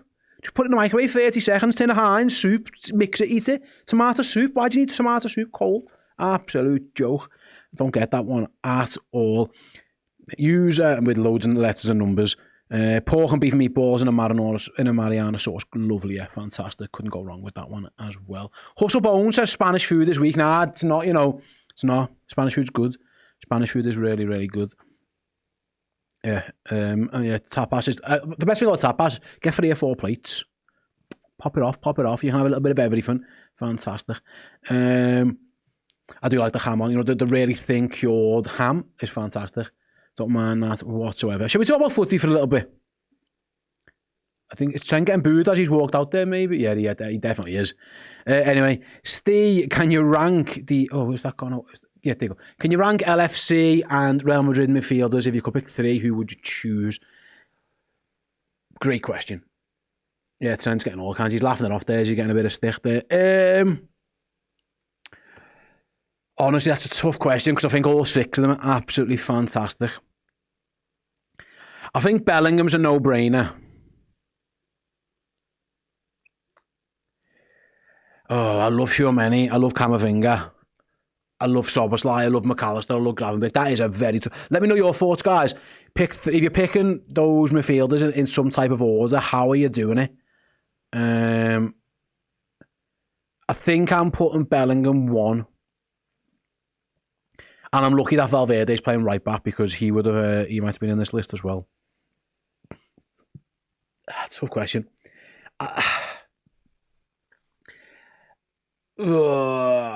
Bellingham, right now, Bellingham, Sobo, Grav, Tchouaméni, Camavinga, Alexis based on current form. But it's tough, man. It's really tough. I think, probably that, but they're all. I think all 6 of them are fantastic. I think honestly, all 3 of theirs are brilliant. I think Valverde when he plays in there is sensational as well. So I think it's a really tough question. Good question, and it just goes to actually how good these midfielders are. I think Bellingham. I think he's unbelievable. I think I'd have him and Sobo at this moment in terms of form 1 and 2. Yeah, I'd probably go that one. Lady says, I've got no idea if Trent was booed as my TV reception is shite. I can confirm Trent just definitely got booed as he walked out. No, he laughed it off, to be fair. He was okay with it. But he definitely got booed. I can tell you that. The camera even panned in on more than a couple of people in that cop. Even though it's only early, still a while away to get there. But yeah, he definitely got booed. Right, I'm looking at... Someone just mentioned... Oh, no, never mind. Someone said there might have been a penalty given against Arsenal in that game, but I think it's been overturned. So Arsenal are 3-0 up anyway, so I don't think it really matters at this point in time. They're going to win there again. And, considering Frankfurt are meant to be rubbish and everyone scores loads of goals with them, they're holding Napoli in Napoli, so it might not be that bad. Let's see. Let's get some more questions. Let's get some more comments in this team. And in the chat. Jama says, how about Cam and Bellingham this year? McAllister over Camavinga for me last year. McAllister was excellent last year, you are right. No doubt about it. They've got some class players. Camavinga's class, he really is. I am James NZ. Another day in the office in New Zealand where I pretend to look busy listening to Redmen TV. Yeah, nice one, James. Appreciate the support, mate. If you can't watch the game, stick us in your AirPods or your headphones or whatever. Just pretend you didn't work. Sometimes, right, and I know this for a fact, I've seen somebody literally pretend to be on the phone, but it's just they've got YouTube on and they're listening to us. You can do that if you want, and we'll get you covered every step of the way. Rian Nian, nice name. I am visiting Anfield and Liverpool for the first time in December for the game against Sunderland. Oh, nice, mate. Any recommendations for things to do outside of football beyond the average tourist activities? Honestly, mate, you can't go wrong if you come to Liverpool. The food in the city centre, some absolutely sensational places. I'm trying to think of like off the beaten path stuff, really. But so what I would say, maybe, and a lot of tourists don't do this. A lot of tourists tend, obviously, to eat the food in the city centre. There's some other fabulous places where you can go and eat. I like maybe down like Egbert Ways, Allerton Ways, some really good restaurants down this end of the city as well. But what else can you get up to? Again, honestly, if it's your first time for Liverpool, you've got to do the usual footy stuff. You know, the tours and all around the stadium, go and look at the murals around the ground and all that good stuff. Listen, are you into nights out? Because you can't go wrong with a night out down the Reds, down Liverpool either. Other than that, mate, I'd actually say stick to the tourist stuff because the tourist stuff's really good. To be honest with you. Conan says, I watched all our losses this year, but I missed the match on Saturday and we won. Should I watch this one? No, because I watched all the losses this year as well, and I watched the game at the weekend as well. So don't you're not a jinx. You're not a jinx. I've watched every single game this year, whether they've won or drew, or lost. Well, they haven't drew, won or lost. So no, you're absolutely sound. Eddie says, get down to Taggies before the game. Yeah, you can't go wrong there either. Taggies or our good friends at Hotel Anfield, go and see Jags. Usually, if you go to Hotel Anfield, that's where you probably bump into the Redmen TV guys. They tend to be down there before the game. Mick says, go to Crocky Park and sing in the ghetto. That's mean. Don't be dissing Crocky like that, Mick. Crocky, what a place. What a place. Yeah, you'll be fine. Who would do? Let's see who we've got. Yeah, go to the docks, says Ryan. Absolutely, you can't go wrong down the docks as well. All right then, Andrew, get back to the footy. Fair enough. How are we feeling about Flo starting, says Andrew Duplessis. Listen, I think there was every reason for the manager to go same 11 again and just stick with it. Found out, of course, Wirtz was starting earlier today on the left over Gakpo. Excited is probably the word. Listen, clearly whatever the plan was for Florian Wirtz hasn't exactly worked out, has it? Listen, it's a long-term signing. It might not take, and I think everyone's aware of that. He's a quality player and he'll be fine. But it hasn't exactly gone swimmingly. So is this a chance for him to play? He has played out on the left-hand side plenty of times before, so it's like he'll be absolutely fine doing that over there. So I'm excited to see him. Maybe up against Valverde, who's not, not a natural right back. He's brilliant and he's an excellent player, of course he is. Maybe a little bit of joy there for him as well. I think maybe the manager will ask him to stay wide. Maybe stretch Madrid, which is, Gakpo doesn't do that as much. Gakpo likes to drift inside. That's his natural game, so maybe that. But I'm definitely excited. Carl Bernard says, Steve, do you know how long Alisson's out for? At least until after the international break. He won't go away with Brazil, and then Liverpool are going to see how he is after that, is what I've been told. So he'll have 2 weeks, effectively, won't he, after Manchester City to try and get himself ready for Forest. That's kind of where they're on. But right now, that's the latest I've been told. So he won't play against City. He won't go away on international duty with Brazil, and then Liverpool are going to hopefully get him back after that. But I don't think it's guaranteed, to be honest with you. Isak's closer than Alisson is what we were told as well. Isak might be in the squad for the weekend, but Ali's not going to be there. Let's see who else we've got in the chat.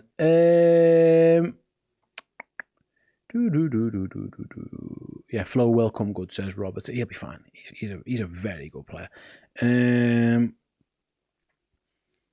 Josh says we bought a world-class wonder kid, CAM, and we play him on the left. You've just bought a world-class player, so the issue is I don't think Liverpool want a proper number 10 in this game. There'll be games where Liverpool do want Florian Wirtz to be a proper number 10. I don't think this game is for it, if I'm honest with you. But again, I don't really know the plan of it. Philip says, what size shirt are you wearing, Steve? I don't know. Do you just send this one in? I think it's XL, but I'm not sure. I can't read the label, so I can't tell you. Yeah, I think it's XL. The big, by the way, they are meant to be oversized. I think that's the plan. But the sound these, they're very comfortable. I think they're nice one to Adidas for sending them in, by the way. Really much appreciated. Who else have we got today? Let's see who else is in the chat. Let's send a statement win and get a 5-0 today, says Alex. Yeah, I mean, that would be nice. That would be absolutely fantastic. Wilfred says, how far is Bajcetic off a return? So Dan spoke to Rob Page, who's the under-21s manager, and he said Bajcetic will play 21s before he plays first team, and he isn't ready to play 21s yet. So I still feel like we're a while away, to be honest with you. I think in a while. Hustle Bones, steer you nervous? I don't get nervous really for football matches, to be honest with you, mate. It's just too old for that. I think, maybe finals and big games and there's big trophies on the line, group stage games. No, I'm just excited. I get excited for games really more than nervous, to be honest with you. Who else we've got?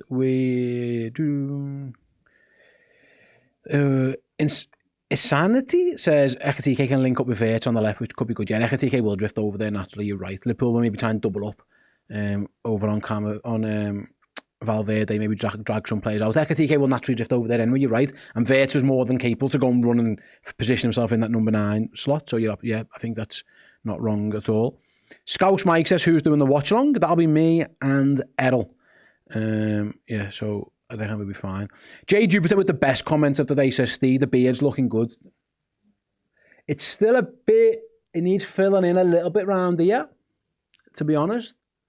A little bit here, and it needs to connect still. It's not quite there, but I can feel hairs there. They're just very blonde here maybe at the moment. But yeah, at the side, to give the beard a little growth. I need to shave the head, to be honest. That's a day too late. I should have shaved it today, but I didn't have time. So, yeah, but I'm all right. It's not bum fluff, Kev. It's not bum fluff. It's better than that. It just needs to go. This is only a few days. There's time to come. Get some hair dye. I mean, come on, Blue. Leave it out. It'll be fine. I've got the beard growth for 14. I mean, it's been a few days. Give me a break. It's not. It's stubble more than it is a beard. I'm not going to be like Santa Claus, am I? It's more just, yeah, I want a bit of... Basically, if I don't have any facial hair, I just look like a big egg, and I don't want that, so I've got to have some. That's kind of me thinking on that one. Steve, would you rather win £1 million or know the truth about your favourite conspiracy? Am I allowed to tell people that I found it out and prove why it's a conspiracy? Because then I might make £1 million off it. But if I can't, just give me the £1 million. Fucking hell. Absolutely, give me that £1 million. Yeah, give me the £1 million. Yeah, that is where we're going today. You going to jump in? Right then, I'm going to go for a quick break because I've been talking for a while. After this quick message, Errol will be in the hot seat and you can continue to chat to him about the game, food, beards, anything else you want to talk about. See you in a couple of minutes. How pivotal a moment do you feel this could be in the season? Because obviously a big game in the Champions League for top 8 hopes and a big game in the Premier League to look forward to against Manchester City at the weekend. I think every game is important. Obviously, we play against Madrid, and if we win, it could be good for us. But we go game by game, and I think we should focus tomorrow on Madrid. And obviously, you could play against a former teammate in Trent Alexander-Arnold. What kind of reception will he get from you guys? What kind of reception can he expect from the fans, do you think, as well? From the friends, I don't know. But when I see him, he's obviously a friend of mine, so I will give him a hug, of course. Have you had any messages with him? No, not a lot, not yet. So it's nice to see him tomorrow. Microphone on this side, yeah. Thank you. Hi Ryan, I would like to ask you about the current moment of the team. Of course, last season when you faced Real Madrid, it was a different dynamic. It has been a tough season for the team. What do you think are the main strengths of the current team to face Real Madrid tomorrow? I think they are doing really great this season. I think the forwards from them, when you see them, obviously, and I think the whole team basically, but in particular, if you see Mbappe or Vinicius on the left, when they go in behind, that's the strength from them. So I think we need to be spot on tomorrow if we face them. Yes, people, we are back and we are roughly about 13 and a half minutes away from the kickoff, Liverpool versus Real Madrid. We are here live on Redmen TV. It's your boy Errol, and I know Steve has been keeping you guys company for the last 15 or so minutes, but I'm back in the hot seat, and then I'll move over to an even hotter seat once Steve jumps back into the studio. And yes, Mugongo Gaming. I always get that one wrong, but big up yourself. Will Shaw, 15 as well. Yes, lad, how are we keeping? And yeah, just on the topic, because I know you were talking beards, and I know, Steve's trying to up his beard game at the moment, but I've got a confession. I'm getting pressure at the minute from Mumsy to get rid of my beard. Now, obviously, I aged a little bit over the last month, had another birthday, and I'm in mid-30s now. I've touched mid-30s, and I'm like, I want to look 25 again and not look 35-ish. So I am debating whether to get rid of the beard. So you guys let me know if you think little goatee setting and just clean up a little bit. Do you think Mumsy's right? Or do you think I just need to hold strong and just stick with the beard? Because this has been like the trademark for as long as I can remember now. Since I've been able to grow a beard, I've just been holding on to the beard. Every now and again, I'll take it down a little bit. But I know this isn't really football tongue, but people saying, don't see. Diane says, don't ditch the beard. See, Kistowski says, I know my mum will be in the chat somewhere as well. She'll be lurking and she'll pop up on my WhatsApp in a minute. But people saying hold strong. Nah, you'll look about 14. See, shaving is for babies. Exactly.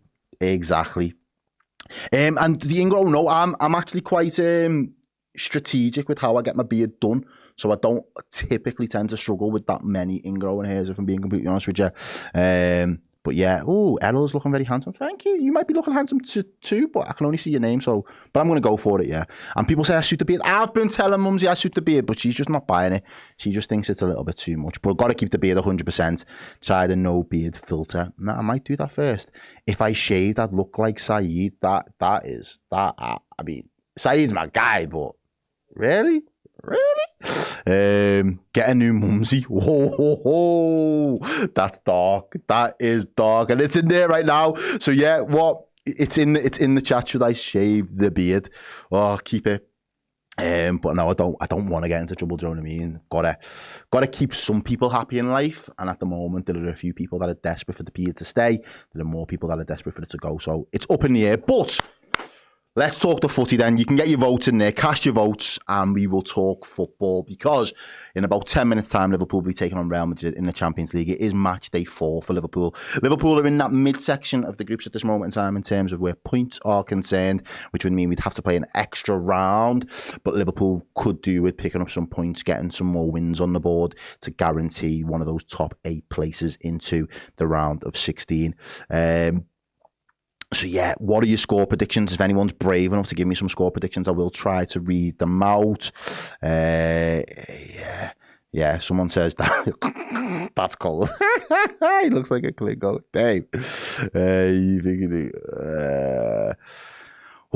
Do I think they're going to come at us? I think Real Madrid will try and start the game fast. They'll try and gain a lot of confidence by being on the front foot. I suspect they'll want to try and pin Liverpool back and make us do a little bit of defensive work. Might play into our hands that we have to defend early doors as a bit of a unit and try and be resolute.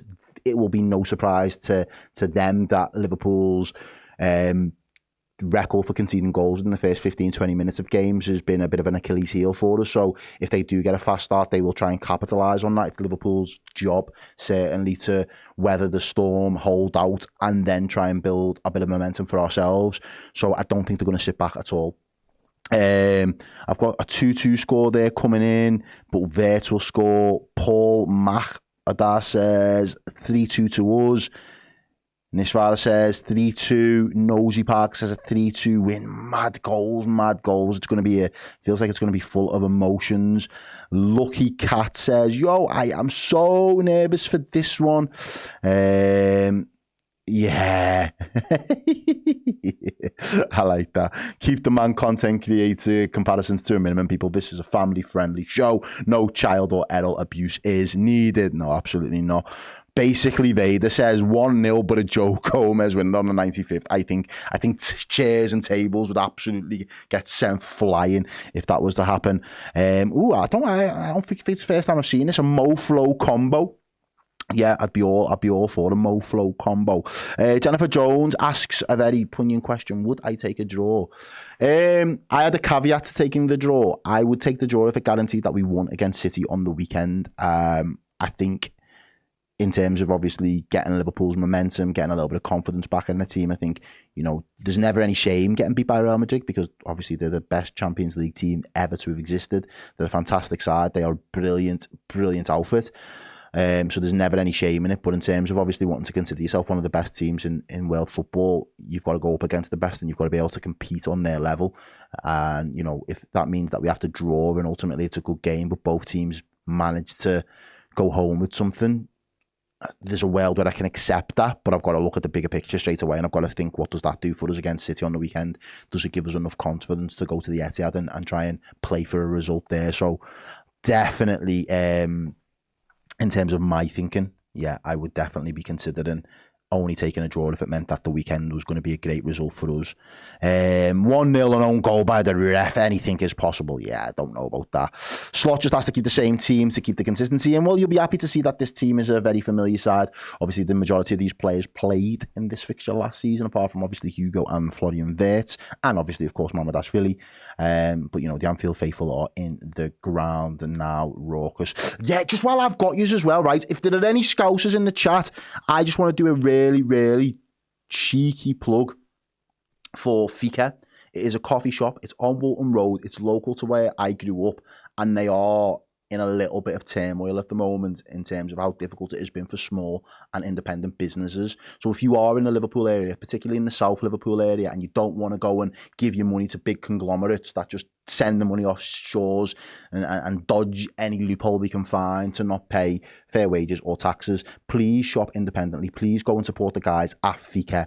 Please go and send them some love. Go and look over on their Instagram page at the moment. They've put up a post that explains in a little bit more detail of the situation they find themselves in. And as a local business, as somebody that works for independent businesses quite often, I just wanted to kind of give them 20-30 seconds worth of my time to just show that we do support, the big reds as well. So if anybody can clip this and send them their way and send them a little bit of love, we are thinking about them. We are thinking of ways that we can support them. And if you do enjoy a coffee, a brew, fresh pastries, anything like that, and you are in the South Liverpool area, go check out the guys at Fika. Go give them a little bit of support. Go and send them a little bit of love. Get over to them on the socials. And yeah, spend your money locally, people, where you can. And that message goes wherever you are in the world. Independent businesses, local businesses, they are the heartbeat of our communities and society. So please, I know it is a little bit of a plug and it is not necessarily football related, but I think it is an important message all the same. And when we have an opportunity to use a platform, what does 2 point whatever many thousand of you watching, I'm sure that'll go up at some point. I'd really appreciate it. So yeah, if you can, just tell them the red men have sent us your way and we think you're boss. So yeah, thank you. If you can, we'd love that. Yeah, let's see what else. You never walk alone's big club supporting small businesses is so dope. Well, we're just trying to do our part. That's literally it. But if you're in the Liverpool area, yeah, and look, even that Diane there saying that is a great coffee shop near where my hairdressers is. I go in there for a latte every time. Yeah, we'll make sure next time you're in there, say, look, the lads from the Red Men, they've got your back and they're fighting your corner. Yeah, absolutely. Ooh, you never walk alone. 3-1, Teddy says. Dancerman says 3. You never walk alone. Come on, lads, let's show them what we're made of. Come on, you Reds. Yeah, as Liverpool supporters, we are all Scousers at heart. Absolutely. We are one big Scouse family. So, yeah, certainly, anytime you're in Liverpool, you are Scousers. You can get to wave that flag as often as you possibly like. See, even that, boom. Androl says, will do when I come over for the Forest game. Yeah, go check them on Insta then. Go and look at them on socials, find out where they are, get the locations and all that stuff so you know exactly where you need to turn up. This one made me laugh though. Do they have a 950-calorie pumpkin spice latte like Starbucks? I don't know. I'm not a coffee drinker. I'm a hot chocolate kind of guy. If you know, you know. So yeah, but I'm sure everyone that I've spoken to or anyone that is affiliated to them does tell me that their coffees are Shuskus. Yeah. So much love, honour and respect coming from Florida, USA. Come on, my people. Let us know where you are. I'm pumped for this one. You know, I am. We normally play footy on a Tuesday night. A couple of us in here. Dan Club normally turns up and puts a little shift in. But Tuesday night, we've scrapped it. Tomorrow, we're not even replacing the game on a Wednesday because it's bonfire night over in the UK. Again, it's another one. If you know, you know. So there's no football this week. I've got no game this week. This is my game right now. So for the next 90 minutes, I am going to be animated. I'm going to be up and down. The emotions are going to carry me through. Hopefully, your support will also hopefully carry me through. Blumenek, 541 votes.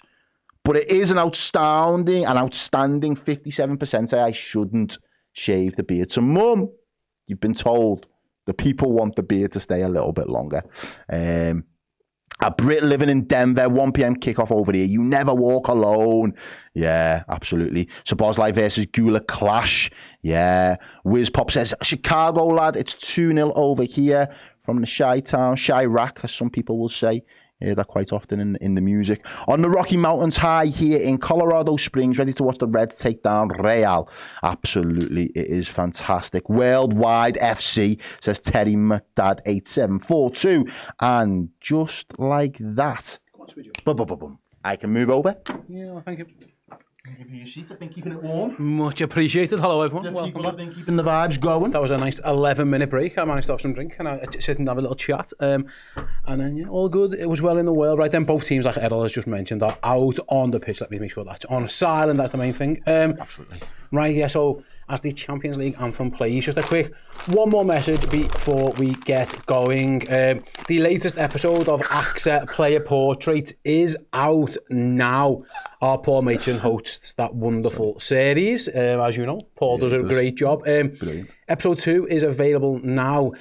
There is a link in the description. Obviously, you don't want to watch it now because you're about to watch the game, but after us, while you're waiting for me and Errol to get ready for our player rankings, when we're ranking all of these boss Liverpool players, you'll be able to watch it. So yeah, check out this quick clip from episode 2 of Player Portrait.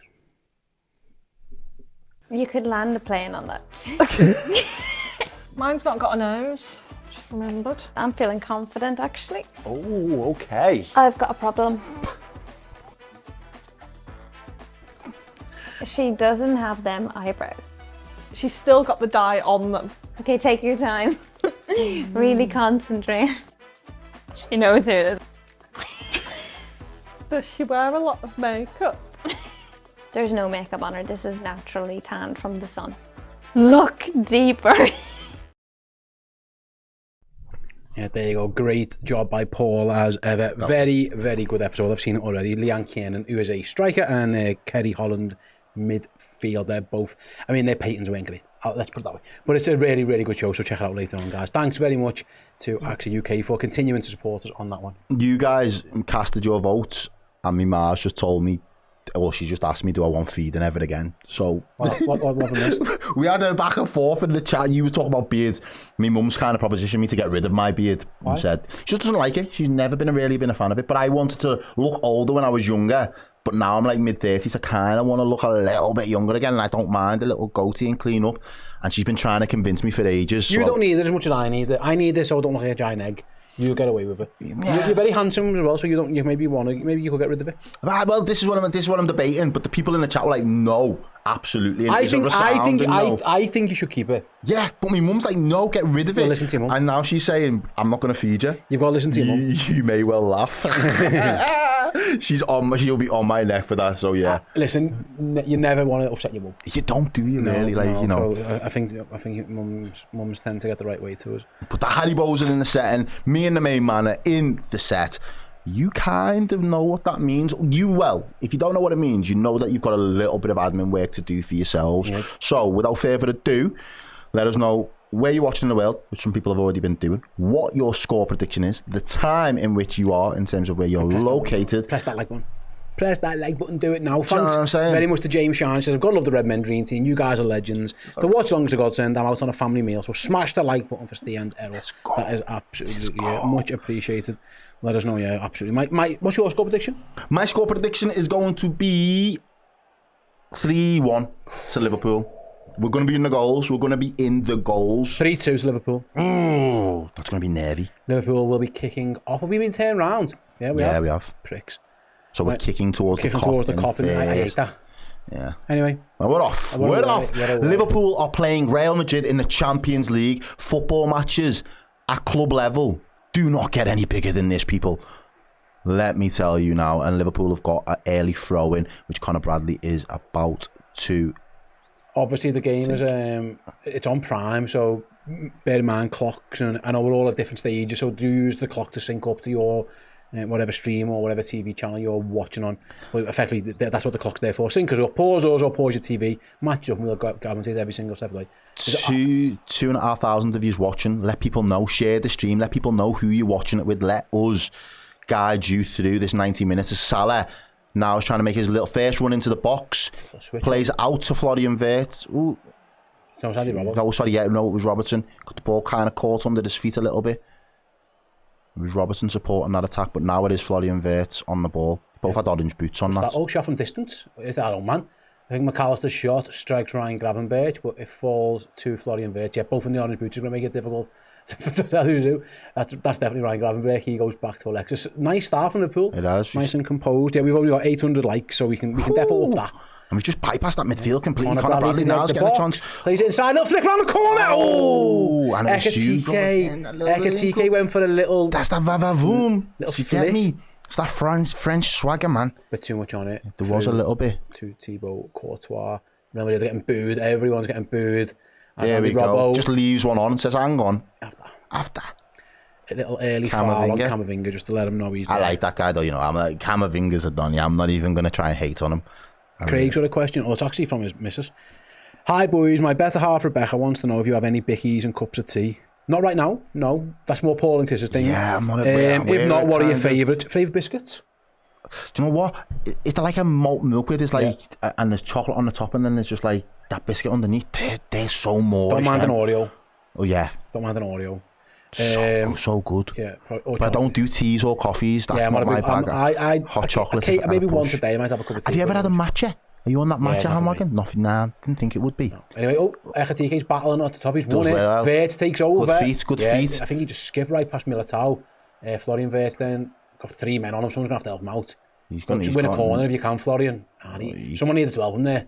He was completely isolated, and Freddie Valverde. But he's straight just in there. Falls over, no foul given, rightly so. Liverpool have won it back. Ekatike now again. You in a corner. Yes. He's give a foul to them. What? Are you... Don't know what that's for. Just keep your head down. Valverde just jumped on the floor for nothing, really. Where's the foul here? Jude Bellingham's coming back to help out. I mean, that's not a foul, that's never a foul, that. It's not a foul here. But bit of a soft one. Anyway. Great start, yeah. K Razor says. First chance then for Kylian Mbappe to get on the ball. He goes back. I think it was to Tchouameni, and then Madrid can try and play from there, I guess. Let the boos again ring out round Anfield. It's not just Trent getting booed. I mean, he's the whole Madrid side. Yeah, that's what Liverpool does on European nights. Just try and get into them a little bit. Yeah, make it intimidating. And Real Madrid know this. That's why they're going to take their time with Dean Huijsen, just casually knocking it around. As well, Wirtz will definitely go and press on him. He plays. There's comfortable in possession, aren't he? Well, very took it off them. We took it off them. And we've kept the ball in. We've kept... Just went out. Referee. Robertson's took it off Goulet. Do you say Goulet? How do you say it? Goulet. Did it go out? No. Oh, I'm not sure it did. It didn't. But either way, Sharon says, evening all. Big up, Shaz. How you doing? How is that a foul? Yeah, IDC says Florian Wirtz, masterclass. And it's all Liverpool at the moment. Liverpool. Sprinting forward down the right wing here. Someone's going to have to help him. Yeah, someone's massively well done. He's done enough. And people are up. And he's already giving it to the crowd. I love to see it, you know. These are the games, Steve. You'd expect it to be Konate chasing Bellingham back. That was Bellingham having to chase Ibu Konate back. Liverpool take the throw in into Gravenberch round the corner. Cleared though, I guess now by Madrid, although they're still in their own box. They go back to Courtois and he jukes. Launches it. Verge heads it down. Little flick on. Into the box, back to Courtois again. Another slice clearance, really. Conor Bradley's got some... he's offside. There's an offside flag on the build-up, so it's going to come back. I'm guessing Ekatike must be offside. But strong start, 4.5 minutes at Anfield. It's been all Liverpool. And yeah, Madrid have not crossed the halfway line with any real... No, they haven't. Verve at the moment. Yeah, Xabi Alonso trying to tell them to slow it down, which isn't the worst idea for them. Right then, here come Madrid. Maybe they might get across halfway now. Although they're going backwards again. They've gone back to the goalkeeper. Huijsen into midfield. I think it was in... Every time you say Huijsen, I always just think of like duck. Housing, maybe. Okay. First chance then for... Vinicius Jr. pulls it across the box straight to McAllister. His touch is poor really though. Poor. Bellingham turns, McAllister wins it back. Good defending. Liverpool are going to go long with a ball from Ekatike, but Courtois comes out and heads it down to Dean Housen, and we can play again in midfield.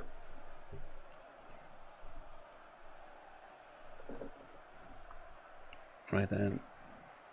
I'll try my best, by the way, to keep everyone up to date on the rest of the scores around the leagues. Just like this one, PSG have gone up early doors, I think. No, sorry, Bayern. It's Luis Diaz with the goal, apparently. Yeah, Chat's letting us know. He's having a really strong season, domestically and across Europe this season, is Luis Diaz. Fair play to him. And it's been, Vinicius into the box, still going. Well done, Conor Bradley. Well done. And wins a throw. That'll do us. But the Liverpool fans will love to see that. Absolutely. Because Vinicius, he looked frightening there. I'll be honest with you. I do not envy Conor Bradley's job tonight. You know Vinicius dancing, but Conor Bradley just watch the ball, basically. Good defending. Don't get, bamboozled by the But what you don't want Vinicius on. I mean, Salah's literally just been ragdolled off the ball, but we still got Yeah, it was bit of a loose pass. Herrera's who threw him, but anyway, it's back to Courtois again. He's seen a lot of the ball. He's kicked it long a few times, hasn't he? He's trying to get Vinicius. Good pass towards Vinicius Jr. Can he get it under control with Conor Bradley right up against him? Falls on the floor. No, ref gives a foul for that. Vinicius trying to G the Madrid fans up over there. I'm not sure that was a foul. I mean, is that a foul? Where's the... he's bought that, hasn't he? It's clever play on Vinicius, but it's cheap, is what it is. But Liverpool have got a set piece that we have to deal with and defend. Madrid's first real opportunity to get bodies in the Liverpool box. Yeah. Listen, Liverpool haven't exactly been stellar this season when it's come to defending set pieces. Let's hope they can do it now.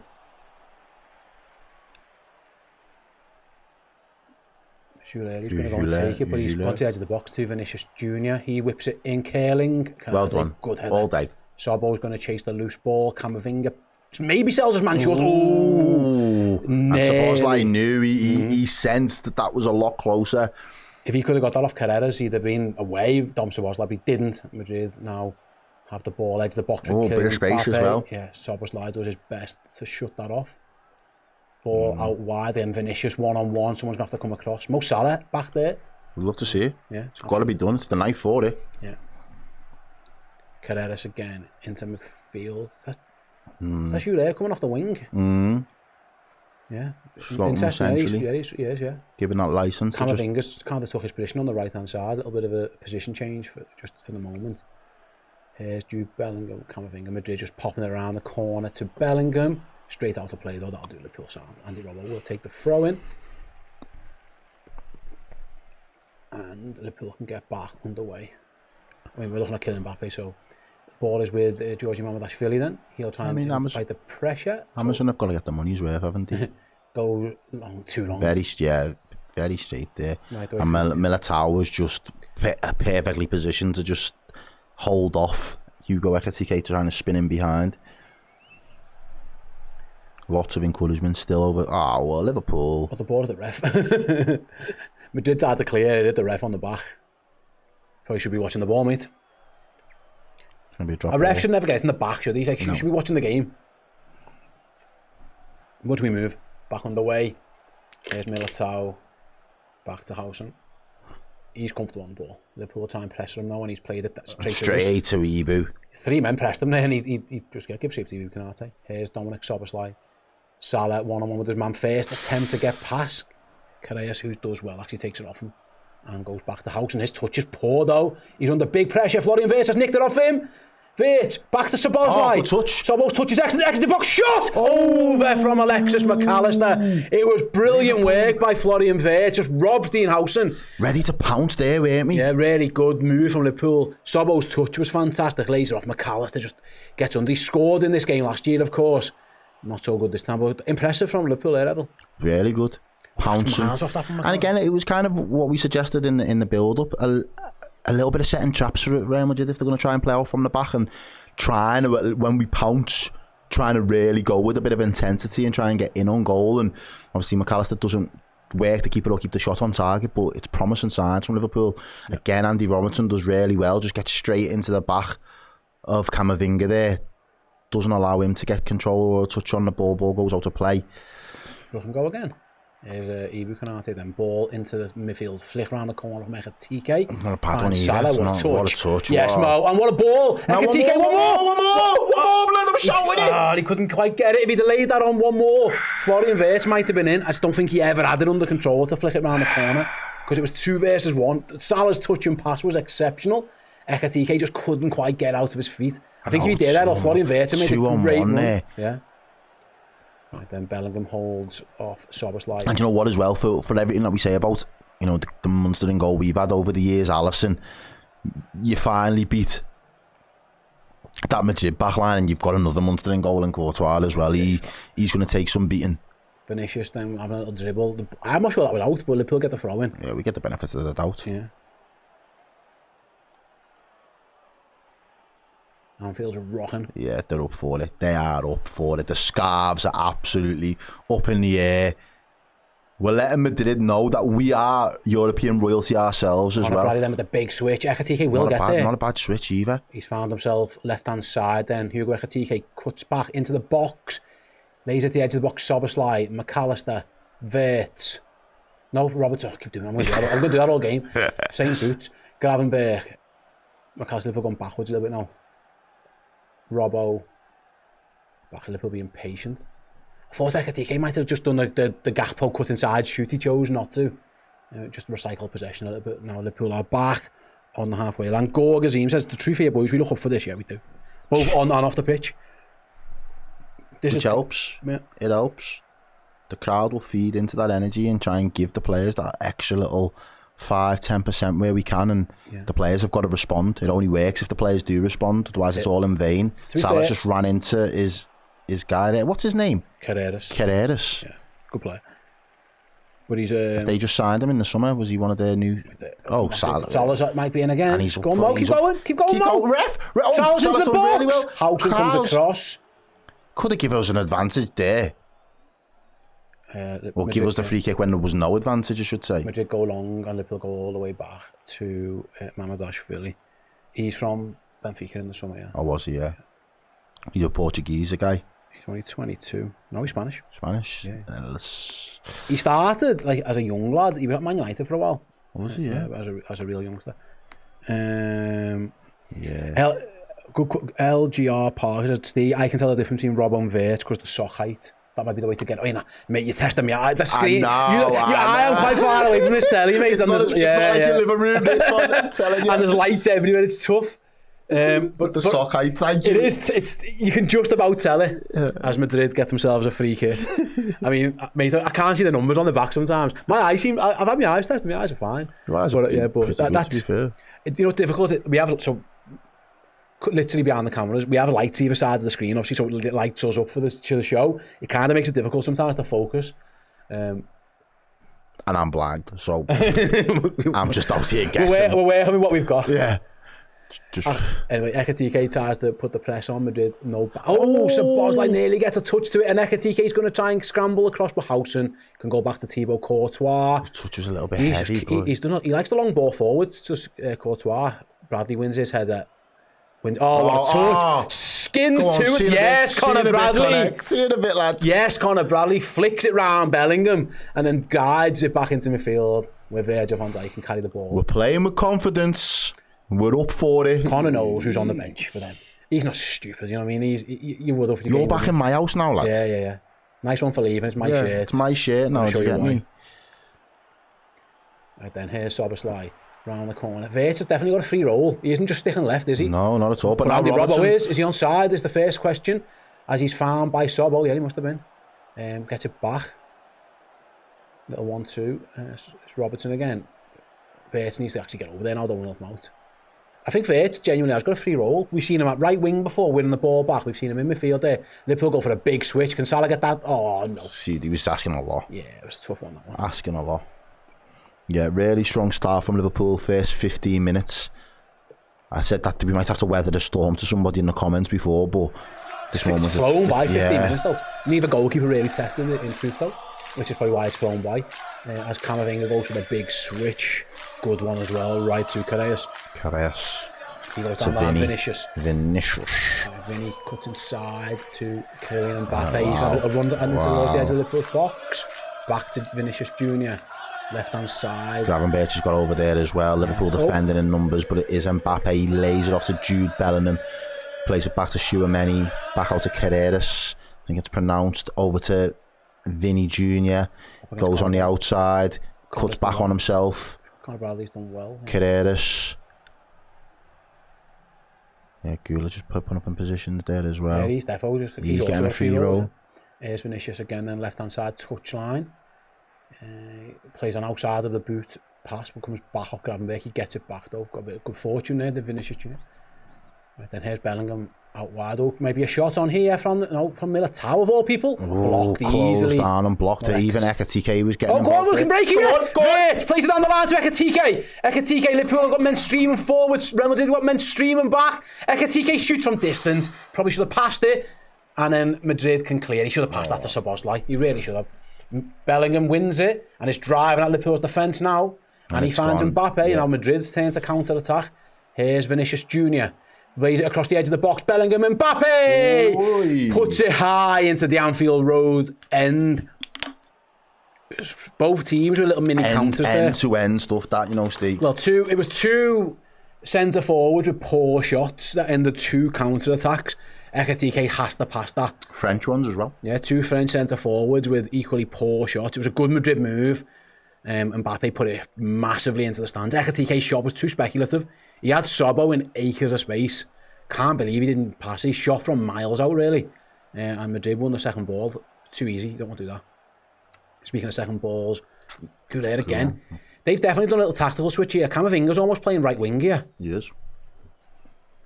They've hoodwinked us. A little bit here. Looks like Camavinga right with Goulet is playing a bit more centrally. Here's House and then just on the edge of his own box. As we approach 18 minutes of footy played, it's gone over so quick. Yeah, no, definitely has. Here's Housen again then. No Liverpool press just yet as the ball's fired into Vinicius Jr. Here's Carreras on the left hand side. They did like slow it down, don't they, and then go. Like there's no real attacking pace, but then you can just switch it on. 0 to 100, like that, in the blink of an eye. Tchouaméni finds the Chule now via Militao. Carreras again. Here's Vinicius Jr. again, plays it behind. Conor Bradley, well done. Mops up. Come Salah. Oh, yes, Mo Salah. Oh, brilliant. And in the end, to be fair, two men come back and get him. But Salah sent Vinny for the echo a little bit there. There was a little touch around the corner. By the way, Sporting are beating Juventus now. And Spurs are beating FC Copenhagen. Madrid, they've settled maybe down after a little bit of an early Liverpool storm. And Madrid have the ball on the halfway line with Freddy Valverde even. Hoisin sauce. Madrid popping off. Liverpool need to press. He's got such a free roll that someone kind of needs to pick him up a little bit at times. Yeah, Camavinga's definitely playing right and Goulet is playing more centrally, which is different than maybe what we expected to happen. Here he is again. Liverpool needs to be careful. Yeah, he's literally just drifting anywhere and everywhere. It's hard to pick up anyway. He does that kind of stuff. So elusive, just finds little pockets of space to just create problems for this Liverpool midfield. Madrid knocking it around comfortably now, though. Liverpool just back in a shape. No real pressing at this point. It's being a bit more solid, maybe, Liverpool here. Which isn't the worst thing, really. No. Everyone behind the ball in like a 4-4-3 formation, effectively. Compact. Someone's got to attack that run. Wirtz does. Yeah, so Camavinga drifts inside. Madrid just knocking it around. Yeah, they've had about 2 minutes of the ball here. Liverpool haven't had a kick. Well, Liverpool are in a good shape. Now here's Vinicius Junior. Plays it inside. Good ball as well. Really good ball. But we've pushed them back out to the box. It's just the left back who's made it all the way in there. Now here's Mbappe, left hand side, plays a poor ball though. Straight to Dom Sobo. The ref got in Sobo's way then as he tried to clear that. But Sobo maintains possession. A good tackle actually by Bellingham to win it back on the clock. And then Madrid can go again. They're having a good little spell here actually on the ball as Valverde just knocking it about, aren't they, from side to side. I think the ref didn't do us own favours there because Sobo was going to try and clear that. And the ref got in his way. Should have just kicked at him. You'd have won a drop ball. But it's easy to say that, isn't it? And there we go on the 20-minute mark.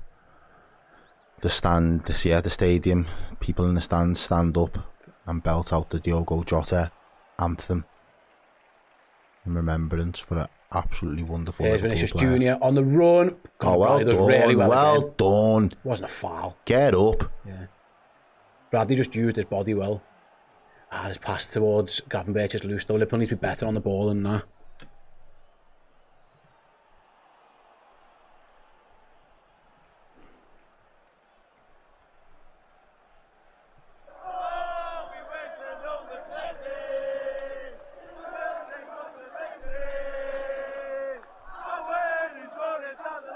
Liverpool's just stepping into it there.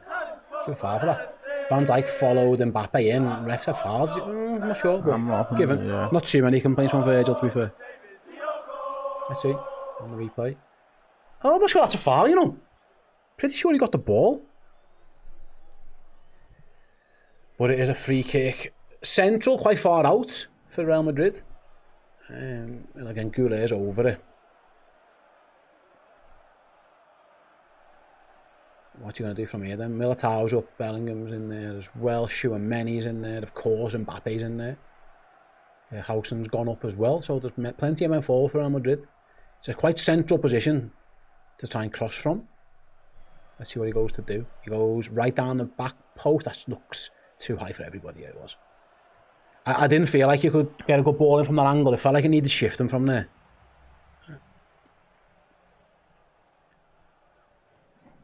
There are goals being scored. Olympiacos have just got Martin's 17-minute goal as well.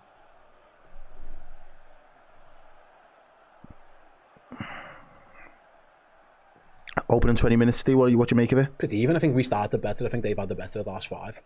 But again, was Liverpool clear with the goalkeeper? No goalkeeper has a save to make, have they? No. No one's really tested the scorer so far. As Conor Bradley advances forward, good ball from Salah to him. Vinicius Junior, got to be booked. Yellow card. Yes. Yellow card. Yes, rightly so. Yes. No. I'm telling you, no, none of that business. They're trying to talk shite to the ref.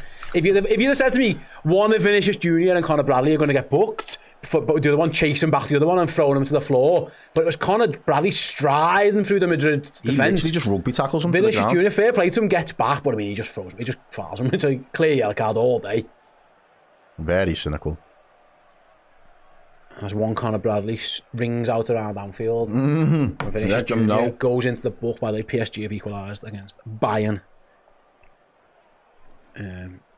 Ballon d'Or winner Ousmane Dembele. The current holders. With the goal. Right then, Sobo. This is a very good crossing position. If someone had a left-footed shot, I wouldn't blame them from here, but we're defo crossing this.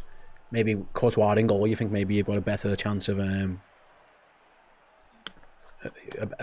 scoring from a cross. Let's find out then. Soboslai dinks it in back post, looking for Canate. Heads it back across goal. But it was Valverde who... I'd let that go, big man. I'd let that go, big man. Yeah. Canate did not want to be left-winged at any point. The only thing he could have done was lay it back, and Liverpool could have got a quick cross in, but he chose not to do that. Liverpool want to get their men back, which isn't the worst thing in the world. No, it's not. Van Dijk then, looking for a pass, finds Gravenberch, and he gets it back. Liverpool were in a very good shape then. Van Dijk goes for the big switch, looking for Salah. He'll do well to get that. just a little bit too much on it. Unlucky Mo. Apparently that PSG goal might be ruled out. It's a little VAR check on it apparently. As Madrid play off in the back this time with the goal kick, but he just kicked. I'll say that he just kicked it straight to Virgil van Dijk. Yeah, that's not. Nick Pryor said, "Get your likes in." Where are we up to on these likes? Come on, but there's over 3,000 of you. So if you are all, well, not even 1,000. Yeah, I think that PSG goal. If you are all being a gang of 66s, leg it. Yeah, you've got to press that like button. You know As Van Dijk finds Sobbo, man on, goes all the way back to his goalkeeper, which was a good idea.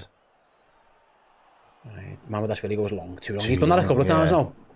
He's got a sweet strike of the ball though. I'll give him that. Like he can kick it very clean. But yeah, bit too much on it. And Courtois can pick that one up. He drops it on the floor though. And Madrid are going to try and play out with Militao. He goes to Valverde. That's a good ball down the line. Robertson chased him in there though. Don't foul him, don't foul him. Yes, brilliant tackle by Wirtz. Wirtz into the box. Ref again. Get out the fucking way, lad. Who's told this ref where to stand? Anyway, Madrid can break it. Mbappe sprinting down the left-hand side now.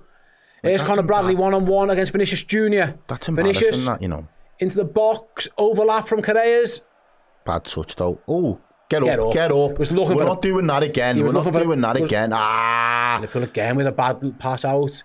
He went down looking for a penalty. Never was one. But just need to be careful of those. Liverpool's pass out was poor. Vinicius has it. Correas again. Yeah, Madrid on this ref again's in the way. Lad. Honestly, he does not know where to stand. Bailey. Right then, and Madrid now with Housen. Conor Bradley did all right there. He was clearly trying to buy a penalty. I already thought they were playing in La Liga. Where do you get them? Szoboszlai's shouting some instructions there to Wirtz on that left-hand side. Yeah, Wirtz did well. Right then, Vinicius goes back again. Goulet with this free roll drifts out to the left this time. Something Liverpool need to be aware of. As Militao advances, plays it inside. Danger signs here, shot from distance. That was too easy though. Tchouaméni just drifted right, ghosted past our midfield there. He was in the way, McAllister. Look, get out the fucking way, lad. Get out the way, like, come on. They wanted a penalty for this. Not a penalty, that. No. He dived on the floor. Yeah. Yeah, Tchouaméni drifted in. His shot was poor. We know he can't score from there, but... Well done by Salah again. Right then. Loose ball. Florian Wirtz can pick this one up. Liverpool have got men over. Can he find the pass? Plays it inside. Szoboszlai. What a save by Courtois.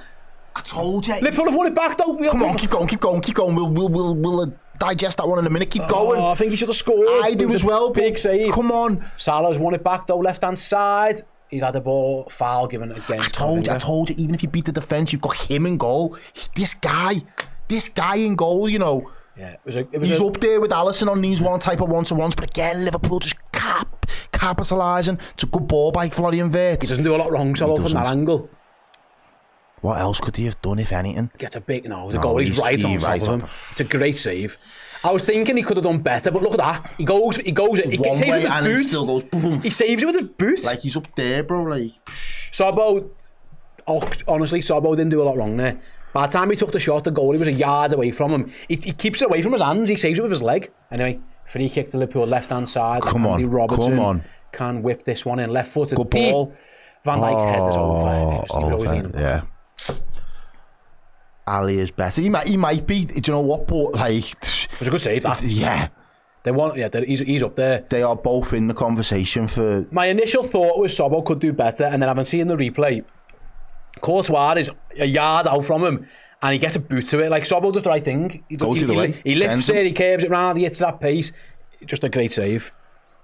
Ooh, you're not chipping him there from that distance when he's that close to you. But he did lift it as well. He's massive, but he tried to lift it. Courtois lifted his leg up. It was just a good save.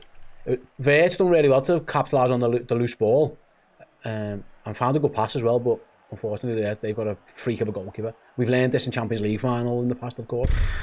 Don't remind me, mate. Don't remind me.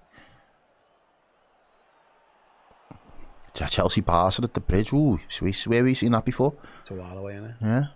Right then, Liverpool got the ball back with Mamardashvili. He finds Conor Bradley. He needs a pass. Someone can help him. Now he's going to go long instead. Fire it over to Ekitike. Is he onside? Is the first question. We'll find out. Courtois comes out, heads it, and does well actually. But Conor Bradley picks up the loose ball. Come on in. Plays it inside. Good ball to Ekitike. Takes it slightly away from goal. Plays it inside to Salah in the box. Salah into the box. Szoboszlai shot. Blocked. Liverpool on ball. Penalty. Penalty given. Ooh. Oh no, free kick. Oh, what? He was outside the box. Was he? We'll check VAR. I just want a fucking penalty. Handball has been given against, but where is he? Sure, many. I mean, it's outside the box. I know, but it's outside the box anyway. He's out. Is he? It is. Is he? He's in the box. He's in the box as well, you know. Are we sure? If we're going to do the whole thing to Verge, we've got to do the same thing to him. Keep the same energy. He's in the box. It's a penalty. He's in the box. He's in the box. Keep the same blood energy, mate. Come on. It's in the box. It's in the box. That's a penalty. It's in the box. Once you've give handball, that's in the box. It's in the box. I'm just saying, it's in the box. Yeah. The arm is inside the penalty area. Once he's give the handball, he's in the box. He's in the box. It's a penalty. I told you I wanted the penalty. I said I wanted the penalty. Listen, Mo Salah last year against Real Madrid didn't find the target. I think he's about to have an opportunity to make up for that and to put Liverpool 1-0 up. He's definitely in the box. He's in the box, bro. That ref was mild. What is it with refs? I'm not knowing where far. He gave a free kick like a yard out. He's clearly in the box. The next check is handball. Yes, it is. Yes, it is. I'm guessing that's what they're checking because it would have took 1 second to realise he was in the box. Is it an actual handball, isn't it? He's clearly in the box. He's in the box. It's not even close. He's mild. He's like a yard inside the box. Is it handball though? Let's see this angle. Does it hit his arm properly? Let's see. Yeah. It is the one that's tucked in though. Even Mario saying, oh, it's a penalty. It is the one that's tucked in. It's quite harsh. But I think we're going to get it. We're still taking his time. He's in the box. It's whether they think it's a penalty or not. I guess that must be what they're checking. Because it doesn't hit the arm that's out. It hits the other hand. It's taking a while, this though.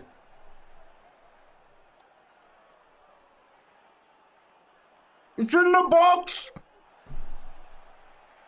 What are we doing? He's getting sent to the monitor. I think he's going to review to the fact that it's got to be a penalty. Surely he is in the box. It's whether they think that hitting this hand is a pen because it's the one that's tucked in. Do you get me? Look. Oh no, that's a pen. That's a pen. He leans back and sticks his arm out. Get away, you! Madrid fans can't. The Madrid players can't be around the referee when he's making his decision. So he turns away. It's the army. Is that a natural position? Is what they're going to be asking, isn't it? It's away from his body. He gave the handball. It's clearly in the box. This is taking forever. Come on.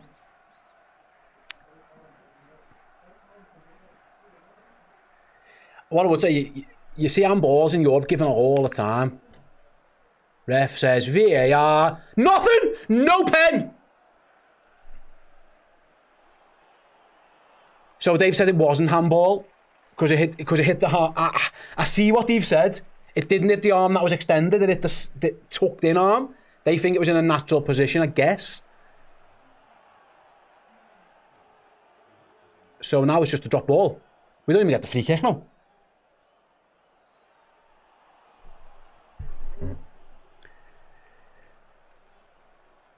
Oh, we don't even get the free kick now either. So what happened was they give the handball. It was then decided it was inside the box. I can see that though. I thought originally it hit the other arm. You know, it was the arm that was more tucked in. I'm guessing they've decided that's a natural position, Errol. You seem to disagree. I massively disagree. Yeah, anyway, massively disagree. Liverpool have got to defend now. Florian Wirtz can't get quite to it. What do I know? Yeah, what do I know? I think if that was against us, I wouldn't be thrilled that was an handball. Because I think... Mate, have you seen some of those decisions? Well, the one Arsenal got today was a joke a little bit as well. So they're always weird. Harsh. That's jarg. That's half jarg, that. But I thought it hit his other arm, which would have been a stone wall one. I can kind of see the point. But once he'd give it, I didn't think he'd overturn it, you know what I mean? But he did.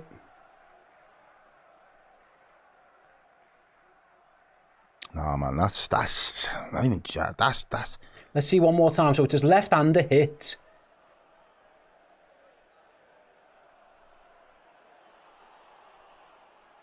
Anyway, not given. We move on. We're still seeing another replay of it. Yeah, like, no matter how many times you change it now. But the mad thing is, yeah. And the funniest thing is... got a corner. Well, yeah, technically, but if he wouldn't have caught it with that hand, it was going to hit the other hand as well. Oh, yeah. So either way, the ball was going to strike his hand. Yeah. The trajectory of the ball was going to take out his near hand or the hand that was further out. It's an absolute joke. Absolute joke. That's a farce, that, you know. Anyway. And now there's another goal alert. Yeah, Bayern wins 2-0. You messing? Doing well there. Diaz again. Nah, man, I'm not. Yeah, having people in the that, bro. chat I'm not had having different that, bro. opinions. Ellen said, I don't think it was a penalty, but then Shane says it's a disgrace. Anyway, we move on. It wasn't given. And Real Madrid have lost it again. Lost it McAllister again. to take it off. Bully these. Bully them now, boys. Come on. Gravenberch then, edge of the box. Driving forward, finds Conor Bradley, right-hand side. Cuts it across, goal! Cleared by Madrid. Oh, not out the box yet, though. Now it falls to McAllister. Back heel to Sobbo. Sobbo to Robbo. Robbo to Sobbo. Haven't got any other rows, have we? No. Sobbo. Loads of time. Oh, poor pass. Ekatike does well to recover that, though. McAllister. Liverpool just knocking it around in night-tight spaces. Wirtz, Ekatike. Going back for the little 1-2. Robbo might pick up the loose ball. Don't foul him, Robbo. Don't foul him. Camavinga with his back to his own goal line. Strong guy, you know. He hasn't gone anywhere. Don't foul him. No fouls. Oh, a little overhead kick by Goulet. Straight to Florian Wirtz. Now Madrid just kick it straight up in the sky. Canate. Got lost that one in the wind a bit, but a little bit. Managed to find a good header. Not gonna lie, Liverpool have been the better team in this first 35 minutes. Definitely. Here's Salah. One-on-one with his man. Cuts inside. Goes again. Oh, poor ball. Wasn't a good pass at all by Mo Salah, but Liverpool have won it back via Kylian Mbappe's poor back heel. Conor Bradley. Room to run into if he fancies it. He's being chased by Bellingham. Jude Bellingham of all people. Come on. Good dice for Liverpool. Good from Szoboszlai. Can strike it. Good save by Courtois again down. He's going to be... I'm not sure you're going to score past him from there like that. No, you can see it all the way. Yeah, Dale doesn't think... I'll be honest, me and Errol in the studio, I don't think that's a penalty. Errol does. I think the chat's kind of saying similar. I think if it's the other arm, 100%, I think you're right. But you are right. He gets a bit of good looking at it. It's one arm before the other. Yeah, that's it. Definitely. But it is what it is. Come on. Liverpool clearly on top now. Want to capitalise while we're in this moment, though. Right then, Ibu Konate just waiting for all his players to get back into some semblance of shape. Slowing it down. Who's going to find the pass to? Wirtz drifting very much deeper to come and get on the ball. Right, Konate again. Szoboszlai, man on, be careful there. Oh, really good by Liverpool, that. Excellent. Here's Conor Bradley. Loads of room. Plies to play it into Ekatike. Ekatike turns. Couldn't quite. It's not quite working at the moment. He's the one. At the moment, it just isn't quite coming off for. Because he had runners again. Yeah, I think he knows as well. He's a bit frustrated with himself there. Yeah, Joe, get some admin on there. Do you want a poll in the chat? Was it a pen? Was it not a pen? Let's go. Let's go. Mm-hmm. You haven't got enough doing there, Joey, so you can do a poll. Right then, Real Madrid right back position, just absolutely send it. Virgil wins his header. Robbo flicks it on. Liverpool flick it on again. Madrid's second ball pick up. This one needs to get better there though. McAllister wins it back. Going to be brilliant by Virgil. Yes, Florian Wirtz. Lovely. No! Robbo's dispossessed. It's Goulet into the box. Goes down. No, Robbo got the ball. With the ball. Yeah, he definitely got the ball. Man on. I'm sure he got the ball. Robbo had his pocket picked. I didn't like that challenge, but I think he got the ball. It was a dangerous challenge to make, wasn't it? Really dangerous. Wirtz did so well keeping it in, and I think Robbo got pickpocketed. Anyway, Liverpool have got it back. Here's Conor Bradley. Here's Mohamed Salah. Does he fancy a little run at his man? He does. Of course he does. He's done well though, to be fair. He's done well every single time. What's his name? Carreras or something? Yeah. Let's have a little look at this replay then. Does Robbo touch the ball? Is going to be the question.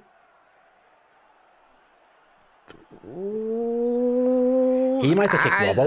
Well, it's not. It's been checked and cleared. Yeah, it's checked and cleared. Like, I'm not sure either of them touched the ball, to be honest with you. As Konate is adjudged to a foul on Mbappe.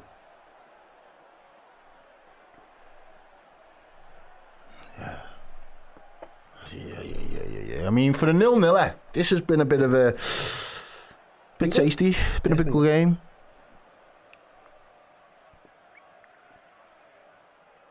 Camavinga standing up. Yeah, in that Florian right back position. Wirtz. Oh, good skill by Madrid again. They've worked that really well. Really well. Tchouaméni in the midfield now. Oh, he just Matt had to rides take the him out. challenge. He rides it well. Here's Kylian Mbappe. Danger signs for Liverpool. Mbappe, Vinicius Jr.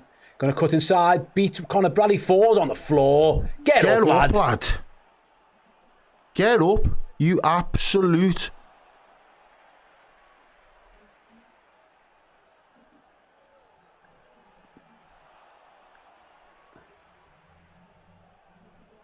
Oh, get up, lad. He gets caught a little tiny bit in the face by that. Just a flailing arm. No, it's just he's just trying to get his balance more than anything else. He doesn't put a dives tackle in. on the floor.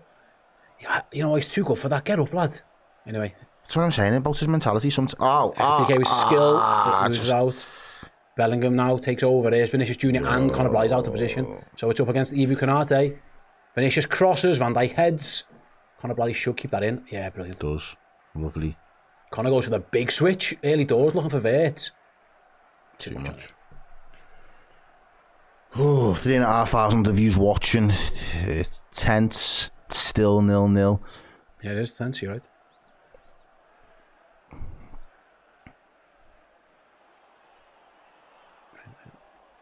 Good football on display though by both teams. Both playing with a high level of confidence. Yeah, right then. Ball with Housen at the back. Good ball inside to Camavinga. They do play with confidence when they pop it around. Like they go long this time, looking for the run of Goulet. He might be in. He touch it down to lovely, brilliant by Konate. I can't believe. They're asking for what I wouldn't say. I can't believe he done that. That was he tried to pass that. No, he was in. He could have just took it down and had a shot. He didn't. Henry Wirtz does well. turns away. Foul referee! Ref, blood. What are we playing at? That's a bad one, that as well. Goes right through the back of him. But where are the shin pads though? You've got to ask yourself where the fuck are the shin pads? Dirty. He goes round, he's right through the back of him, like you say. It's clearly a foul. It's not a ball, it's him in the cock. He would defend that one with the balls. That's one way to say it. One way to put it. Putting your body on the line, it's got a whole new meaning. I can't believe Goulet. If he takes that down, he's 1-on-1. It's hard to find Mbappe, maybe that's a seniority thing, but he really should have took it down the shot because he was in.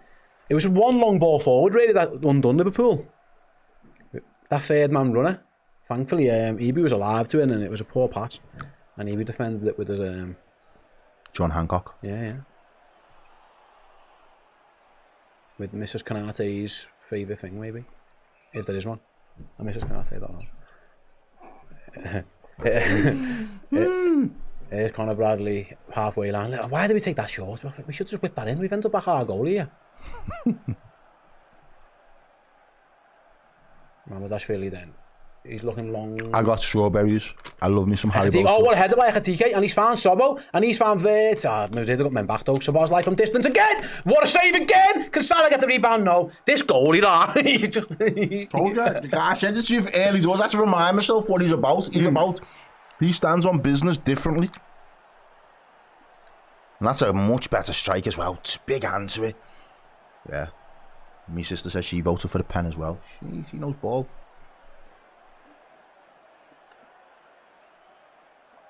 I should have bought more sweets because I'm nervous. I'm just like... Oh, good. Yeah, you've had all of them. I've had one. I know, I'm sorry. Mate, fill your boots. Right then, corner kick for Liverpool. Konate, Ekatike, Virgil van Dijk, all in there as well as there's Mo Salah. I can see Andy Roberts has gone up as well, which is interesting. McAllister on the edge of the box. Let's see what Liverpool are going to do. Near post, flicked away, good header by Madrid. Gravenberg can mop that one up, goes back to Conor Bradley. He just lumps it into the box. I mean, all of our lads might be offside. So go to that, attract that.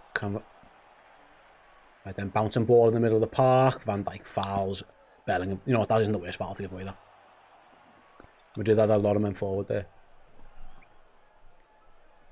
And yeah, two good saves from Courtois. Great hand, that, you know. Have kept Dominic Szoboszlai out. Easy.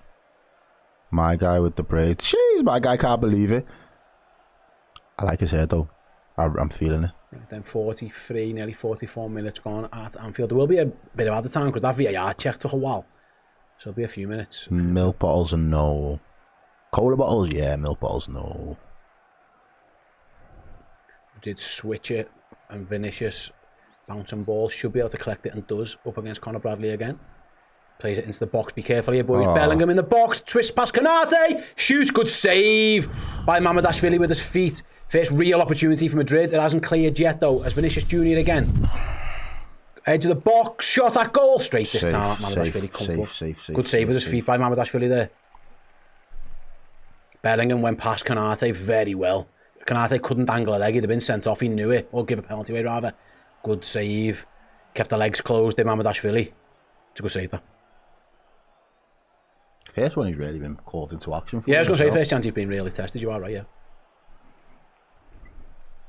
It was excellent skill by Bellingham. He basically told Konate, let me go or farm me, because there's nothing you can do here. Just dragged it, didn't he? They'll drag back. Only 2 minutes added on is interesting, because that VAR check seems That's to what take I'm 6. sick at least. Surprised at that. Right then, Madrid again, right to put on Bellingham again on the ball now, trying to see a little bit more of it as the Liverpool are trying to close out the half with the clean sheet intact. Vinicius Junior then goes back to Tchouaméni. He plays it inside, easily cut out by Liverpool. Can we counter from here with Robbo? Look for Wirtz, cleared by Madrid, and they're back on the edge of Liverpool's box. Man on for Robbo, does well. Does really well. Flicks it away with his boot off the floor, and Liverpool will have a throw in. That'll do us. Good defending there again from Liverpool. Yeah.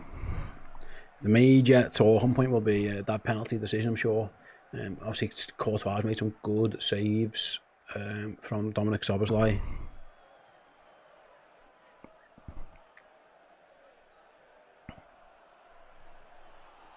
Touchdown by Hugo. Can Liverpool lovely. launch one more attack before the break? Referee! He's just wrapped them up completely, though. Another yellow card. Completely. Can't even get his card out his pocket properly, this ref. Howson just absolutely laid out to Rakitic on the halfway line. That's assault. He beats him to the ball, and he just goes crashing in on him. He hasn't had a good game, Howson. No. He looked nervous and all over the place. Mate, that's naughty. He's off the floor. He's off the floor as well. He's reckless, that. Hugo's really just taking one. Liverpool then have a free kick on the halfway line. You just send everyone up. Put it in the mixer. You might as well, mind you. Half a minute left. Yeah, maybe, yeah. Yeah, Liverpool are going to do that, I think.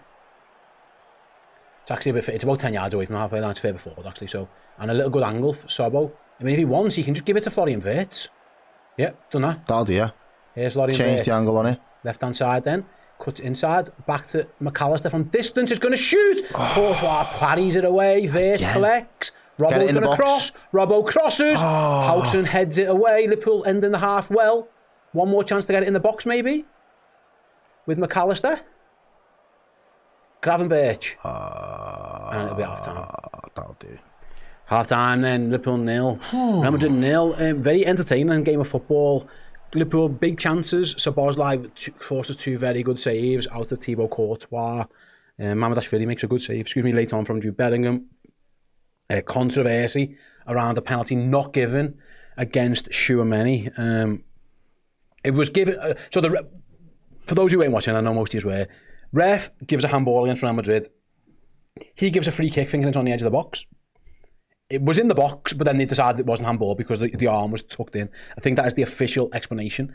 I'm calling bullshit. I would be. I'm calling bullshit. I would be gutted if that was given against us. But in Europe, sometimes you get mad stuff happen. Yeah, so I was surprised that they overturned it in the end, but I don't think it was a penalty. But it's tough.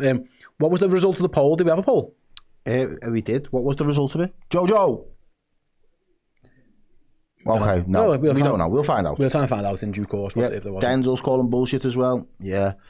Let's see. Starting to regain confidence, yeah. Kieran says, Steve, VAR isn't supposed to re-referee the game. The ref gave handball, so VAR should have only been looking at the hand was in the box.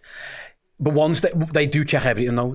So it's kind of. I think the protocol was followed right. It's just whether you believe that hand being there is handball or not, I guess. But what I would say is Liverpool have been good, really good, much more like Liverpool. Madrid still carry a threat, and you got to be wary of it. Of course, they do. Bellingham, Camavinga, etc. Mbappe, Vinicius, they've therefore got quality in them. So the only bad thing for us is that it's still 0, really, because Liverpool. I think we've been much the better side there, Errol. I think we have. I think if we would have went in 1-0, I don't think Alonso would have complained too much about his team. He'd have probably been happy that it was just the one. And I think Slot would have looked at his lads and went, yeah, that was exactly what I was intending us to do, ultimately. And, look at it, and I, speculated that, Florian Wirtz might come into his own in some of these Champions League games. And look, you're playing one of the best teams in the world, and Florian Wirtz has easily been one of the better players on the pitch. I think he's been really sharp. He's been on it though in terms of the reading of the game and finding little opportunities to pounce and capitalise on the traps that Liverpool are setting as a team, but in terms of him being able to spearhead them and kind of pick Madrid off when they're playing lackadaisical passes or just loose balls, I think he's been exceptional in that role. And I think you kind of pointed out, pointed on it earlier, is he's had the ability to just have that little bit of freedom across that front line. He's popped up on the right-hand side. He's popped up through the middle. He's defensively put in a bit of a shift as well, but then he's complemented on that left-hand side when needed. So I think in terms of his all-round play, he's been very influential in trying to give Liverpool something to kind of feed off. I think we kind of touched on Hugo Ekitike. He's had a couple of moments which have been good in terms of trying to do a little bit of link up and holding up the ball. He's had a few moments where the pass could have been on and he's not really looked, or he's shot and he's probably picked the wrong option. Salah and his guy up there, it's been a bit of a close I'd say really, if you're looking at, I think most of Liverpool's team have been excellent. Bradley, the centre-back, Robertson's done really well, the midfielders have all played well, Wirtz has been excellent. So probably Salah and Ekitike, the ones who, if they up it 5 or 10%. Because to be fair, I think on the Salah-Carreras battle, Carreras is probably just shading that. And Ekitike's had a couple of months, and he's been frustrated with himself. Where he's gone, if it just got that touch right, the little flicks haven't quite turned off, or come off rather, but it's not miles away.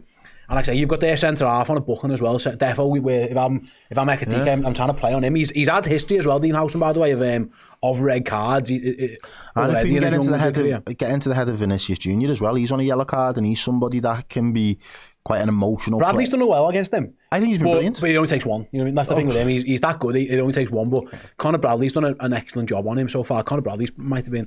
Talk about Liverpool's better players in the game. Him, Sobbo, Wirtz spring to mind immediately. Anyone else? Let us know in the comment section who your best Liverpool players have been. Well, yeah, Bradley for me. Again, I think the midfielders have all been excellent, really. I think they've done really well, considering obviously their one threat really being Güler in terms of the positions he's picking up. Florian Wirtz probably the best out of the forward line for us. I think Robertson's held his own as well.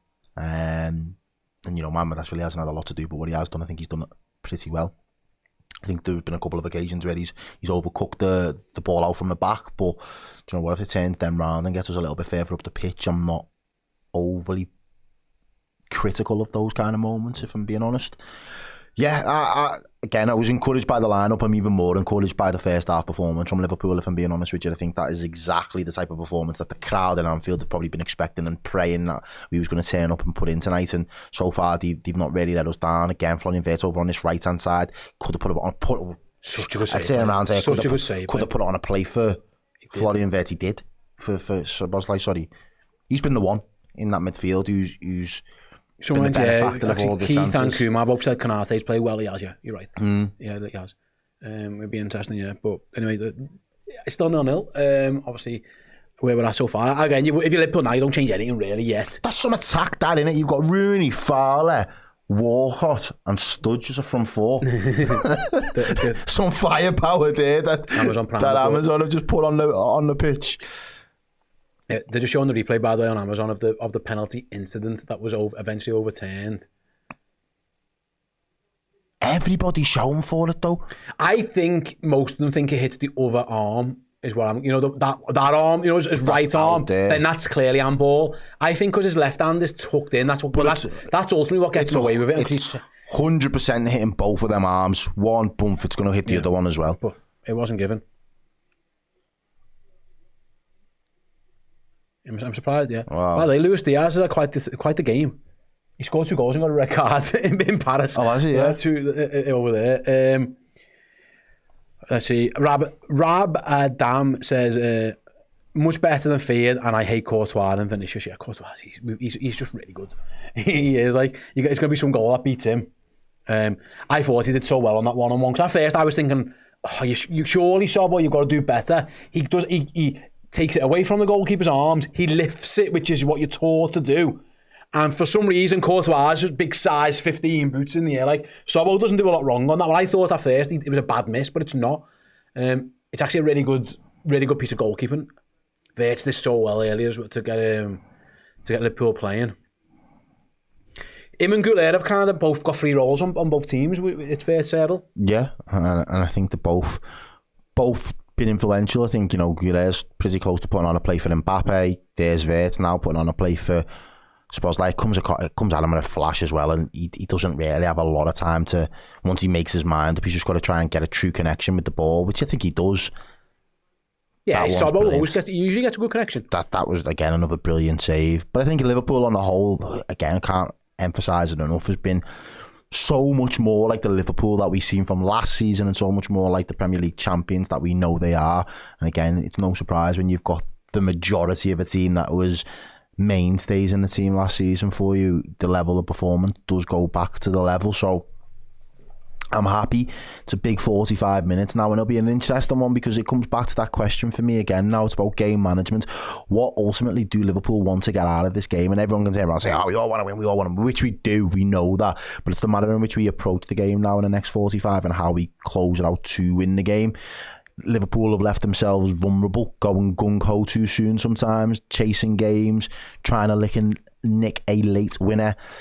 We might have to box smart in the second half to make sure that all the hard work that's gone into the preparation for the game, the early 45-minute performance, and obviously the performance coming 90-minute whistle isn't all in vain, if that makes sense. Yeah, listen, Liverpool have been the better team, but Madrid, and they've got good players. Bellingham showed with one, like a nice move, and he was in and forced to save. Goulet on another date brings that down. He's one-on-one with Mamardashvili, and he has a chance at goal. So Liverpool will be aware of that these are clearly a quality team. And the best thing about Madrid always, in terms of them, Errol, their mentality is unbelievable.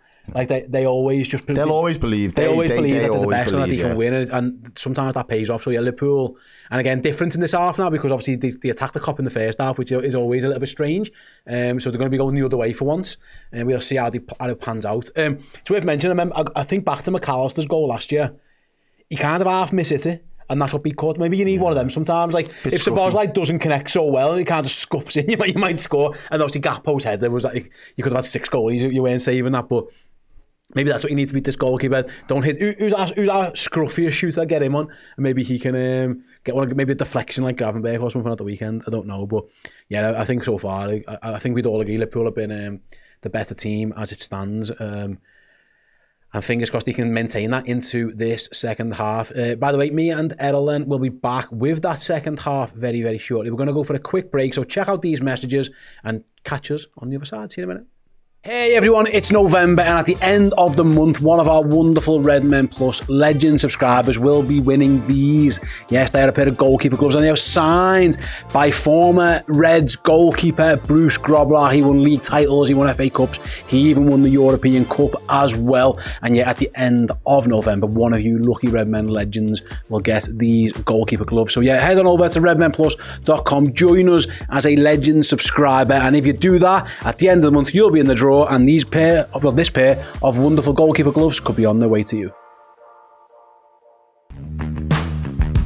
We've uncovered a host of Liverpool legends that we believe are owed medals from seasons in the past. It startled me, some of the people we're discussing here, because you just don't expect it. Jan Mulvey, what a pass for the football. He made the game look easy. Couldn't bring into the team, he was one of the best teams the club's ever had. Going back to the group I was with, Sammy Lee was the one who made it into the first team, but he had to get ahead of Jimmy Case. Sammy just was so in the infancy of his career. Although it was frustrating, I knew even when the time come, then I'd be ready. Phil Neal, the most decorated Liverpool player of all time. Dad liked him and Liverpool signed him. The chief scout, he said to me, I went home and told Bob Paisley, go and buy him now.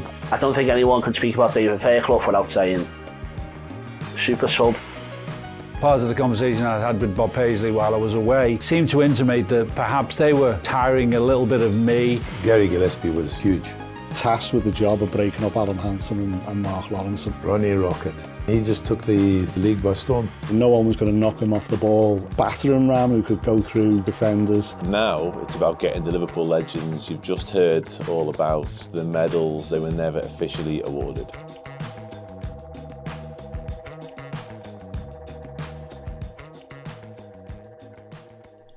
Welcome back to the show. Yeah, just about 3 minutes or so until the start of the second half. Liverpool versus Real Madrid. I wouldn't be expecting any changes from the Reds at half-time. I don't think Arne Slot's got much reason to do much in terms of changes. Real Madrid, in terms of their general play, probably not.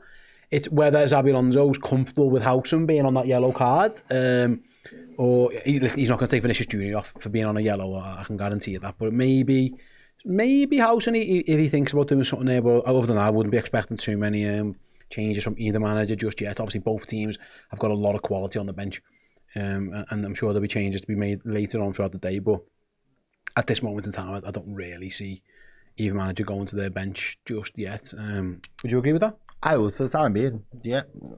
Don't think either of them really need to look for extra solutions at the moment. I think they'll both think that there's still plenty in this game. It's been an open game. Both teams are up for it in terms of the way that they're going to approach things and they're going to try and attack. They've both got the quality in attack as well. It's just about, will one defence make a mistake? We've seen Andy Robertson almost kind of give a little bit of a gift to Madrid, and then vice versa. We've seen them kind of gift us some space and opportunities for us to punish them.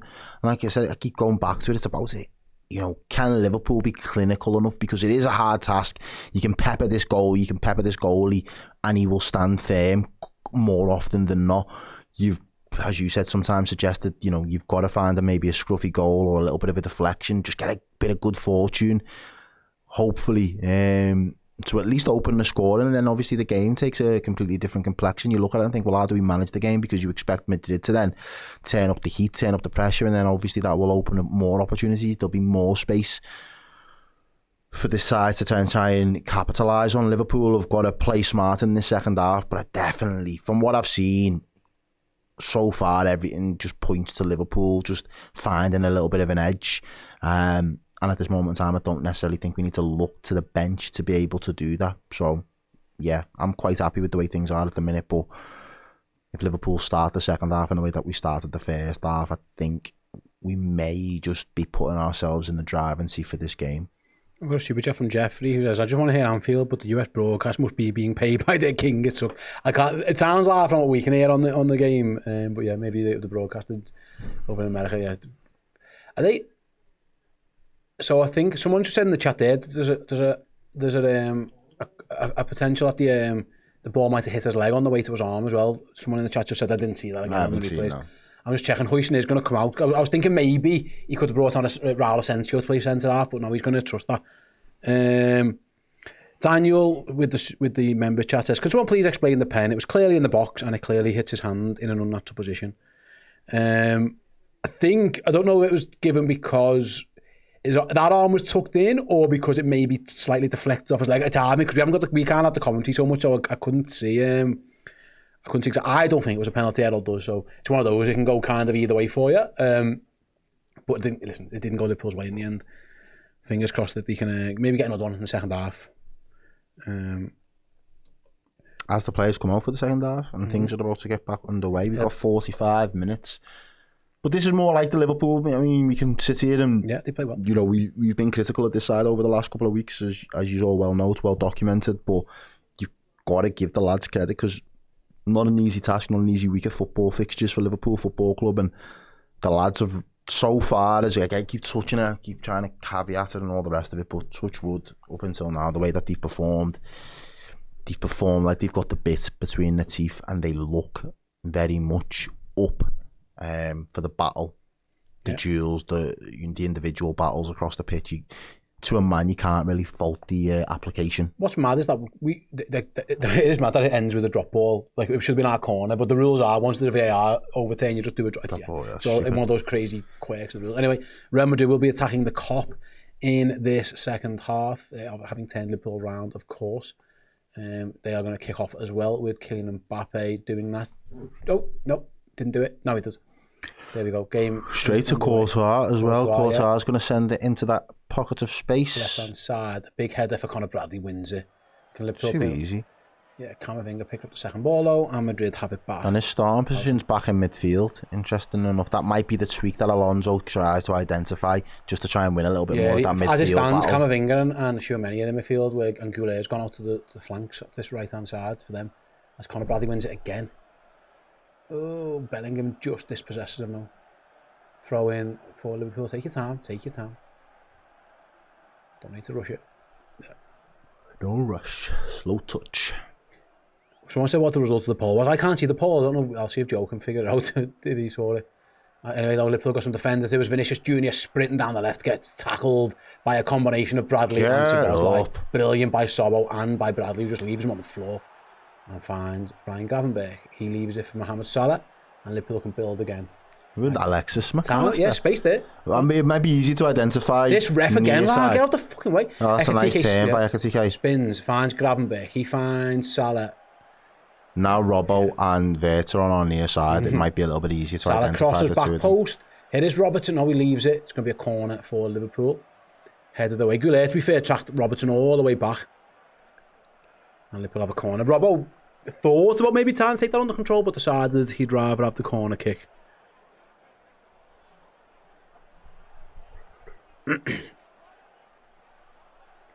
Kanate, Ekitike, Van Dijk, Salah, Szoboszlai, Robertson, all in there. As Vinicius and Virgil van Dijk are having a little cuddle. All smiles. He's like, yo, don't touch me, bro. I'd be like, you're my blocker, really? You get off. You know, it's going to be Florian Wirtz with the in-swinging right-footed corner. In it comes near post. Flicked on. Good save again by Courtois. This guy's a freak of nature. How's he saved that? Absolute freak of nature, point blank. How's he saved that? Absolute freak. Flicked on and saved. I mean, it was close to him, to be fair, but he reacts really well. It was Van Dijk's header. It's just all over it, though. It's very close at him, to be fair, isn't it? He does well just to get it over the bar to a save. Van Dijk just laughs it off. I was amazed that they have Vinicius Jr. marking Virgil. It didn't work. Clearly. But Courtois with a good reaction save. Liverpool then, this time it's going to be an outswinger, I guess. Salah's asking for it there. Sobo's gone over to take this one this time.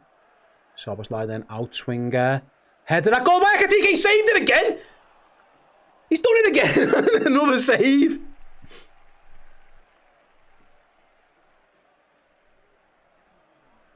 Great header. That's a great header, that though, you know. It's a bit more. I mean, you'd expect him to say that, I suppose. It's a good save, tip over the bar. Then Liverpool's taking the corner short. Salah's cross. Ekitike again. Yes! Oh! Just wide from Hugo Ekitike this time. Man, like Hugo, man. Hugo. And I don't think Courtois would have got that one. He was just... Oh, it's... Nah, he wouldn't. Shaved the post. Oh, bro, that's so close. That is so close. And the slot was up. He thought it was in. Just centimetres wide from Hugo Ekitike. Absolute... Oh... Unbelievable. And Real Madrid lives to fight another day. They're on borrowed time. They're on notice. This Liverpool team are after them. Szoboszlai looking. Here's Courtois. Kicks it Ball away. kicks. Can we get in front of it? Well done, Ryan Gravenberch. Gravenberch finds Salah. Oh, lovely. Salah spins. Go Mo, go Mo, go Mo. Salah, box. Into the box, Salah. Tackled right at the end. Good challenge, to be fair. And Madrid will look to break. Ryan Gravenberch says, no, you won't. So does Alexis McAllister. Brilliant from Liverpool. Kanate's pass is poor though, and now Madrid can counter as Mbappe spins away and sprints down the left-hand side. Mbappe cuts inside, gives it straight to Ryan Gravenberch. Poor. He's had a poor night so far. So and I haven't really wanted to say too much because he could just turn up and just like absolutely... It is again. Yeah, exactly. So he's dangerous. Here's Vinicius Jr. Just looks so casual though. Vinicius down the line. Oh, Conor Bradley just says none of that. None of that. Sobo needed to look after the ball better. Sort your head out. Doesn't matter. Oh, brilliance from Sobo. And he can't foul him. Go on, keep doing that, Conor. Keep doing that because he can't foul you. Yeah, Bradley just... Well done. That was the right thing to do, that, you know. Bradley was desperate to try and get Vinicius sent off there. He was just trying to go, please foul me. To be fair to Vinicius, he didn't. And Liverpool have the ball in midfield with Alexis McAllister. There's Andy Robbo. He could Wirtz down his line. Go on. He should get there for it. He's going to get there, but... Good defender. Yeah, Militao. Throw into Liverpool that Robbo can take quickly, though. Florian. Flo. Megs. Oh, what a ball. Wirtz to Ekitike just loses out and Liverpool throw again. This Liverpool side, they're cooking up something right now. Come on, boys. Yeah, it's been a really good start to the second half for Liverpool so far as Van Dijk finds Gravenberch. Spins away. Oh, lovely. From Bellingham. Foul, referee. That should be a yellow and card. That's a yellow as well, please. Thank you, sir. Should book him for that. Cynical from Jude Bellingham. He's going to get away with it, I bet you. Of course he is. Free kicks given, he should be... he clearly grabs him by the waist. And he nearly gets a volleyed in the head as well. I'm surprised he didn't book him. Come on. Shooting position. Wirtz, Sobbo. It is a shooting position. Oh. I think Wirtz will fancy this one. Does Sobbo get seniority because of... Yeah, scored them before. It's going to be some free kick to be Thibaut Courtois. Yeah, it's going to be ridiculous. A ridiculous type of free kick. Come on. Come on. Come on. I think Szoboszlai's got... Yeah, because Mo's standing over it as well. It's defo Szoboszlai. If they really wanted to, if they want to play something sneaky, they could try and play it into Wirtz. Although, no, they can't now, because Kylian Mbappe's onto that one. Right, then it's going to be Szoboszlai with the shot. Right, then Dominic Szoboszlai takes a breath. Takes his run up, takes his shot. Courtois punches away. It was very central. It was straight at him, like, but this guy, man. You're hoping for the ball to move around a bit more, maybe. Anyway, Liverpool with... Oh, poor ball by Ibu when he give it straight to Mbappe. Oh, sugar. McAllister will get booked for that. Yeah, he will. You know what the thing is? I don't think he needed to do that. I think Sobbo was back. McAllister pulls back. Kylian Mbappe will get booked. That all came from a poor pass from Ibu. I don't think he needed to do that. I don't think he did. I think Szoboszlai was going to catch him, watch. Maybe. I know, to be fair, he fouls him before, so I was there, so maybe he wouldn't have. McAllister just holds his face. Brave, yeah. It's comfortable, I'd say, for Courtois. And Alexis goes into the book, so he's got to be careful now. I still think Bellingham should have been booked for this one as well. But Mbappe drifting out to this right-hand side now. Madrid played back to Housen. Right back then, Correa's down his line to Vinicius Jr. Back to Conor Bradley. He tries to spin it inside to Bellingham. Gravenberch chases him in there. Madrid play a good ball down the line, but Liverpool read it. Goulet didn't quite... 7 shots on target. This is just... This goalkeeper. Yeah. Anyway, our goalkeeper's got it at his feet now. Chips it out to Mo Salah. Goes over everybody, though, straight out for the throw-in.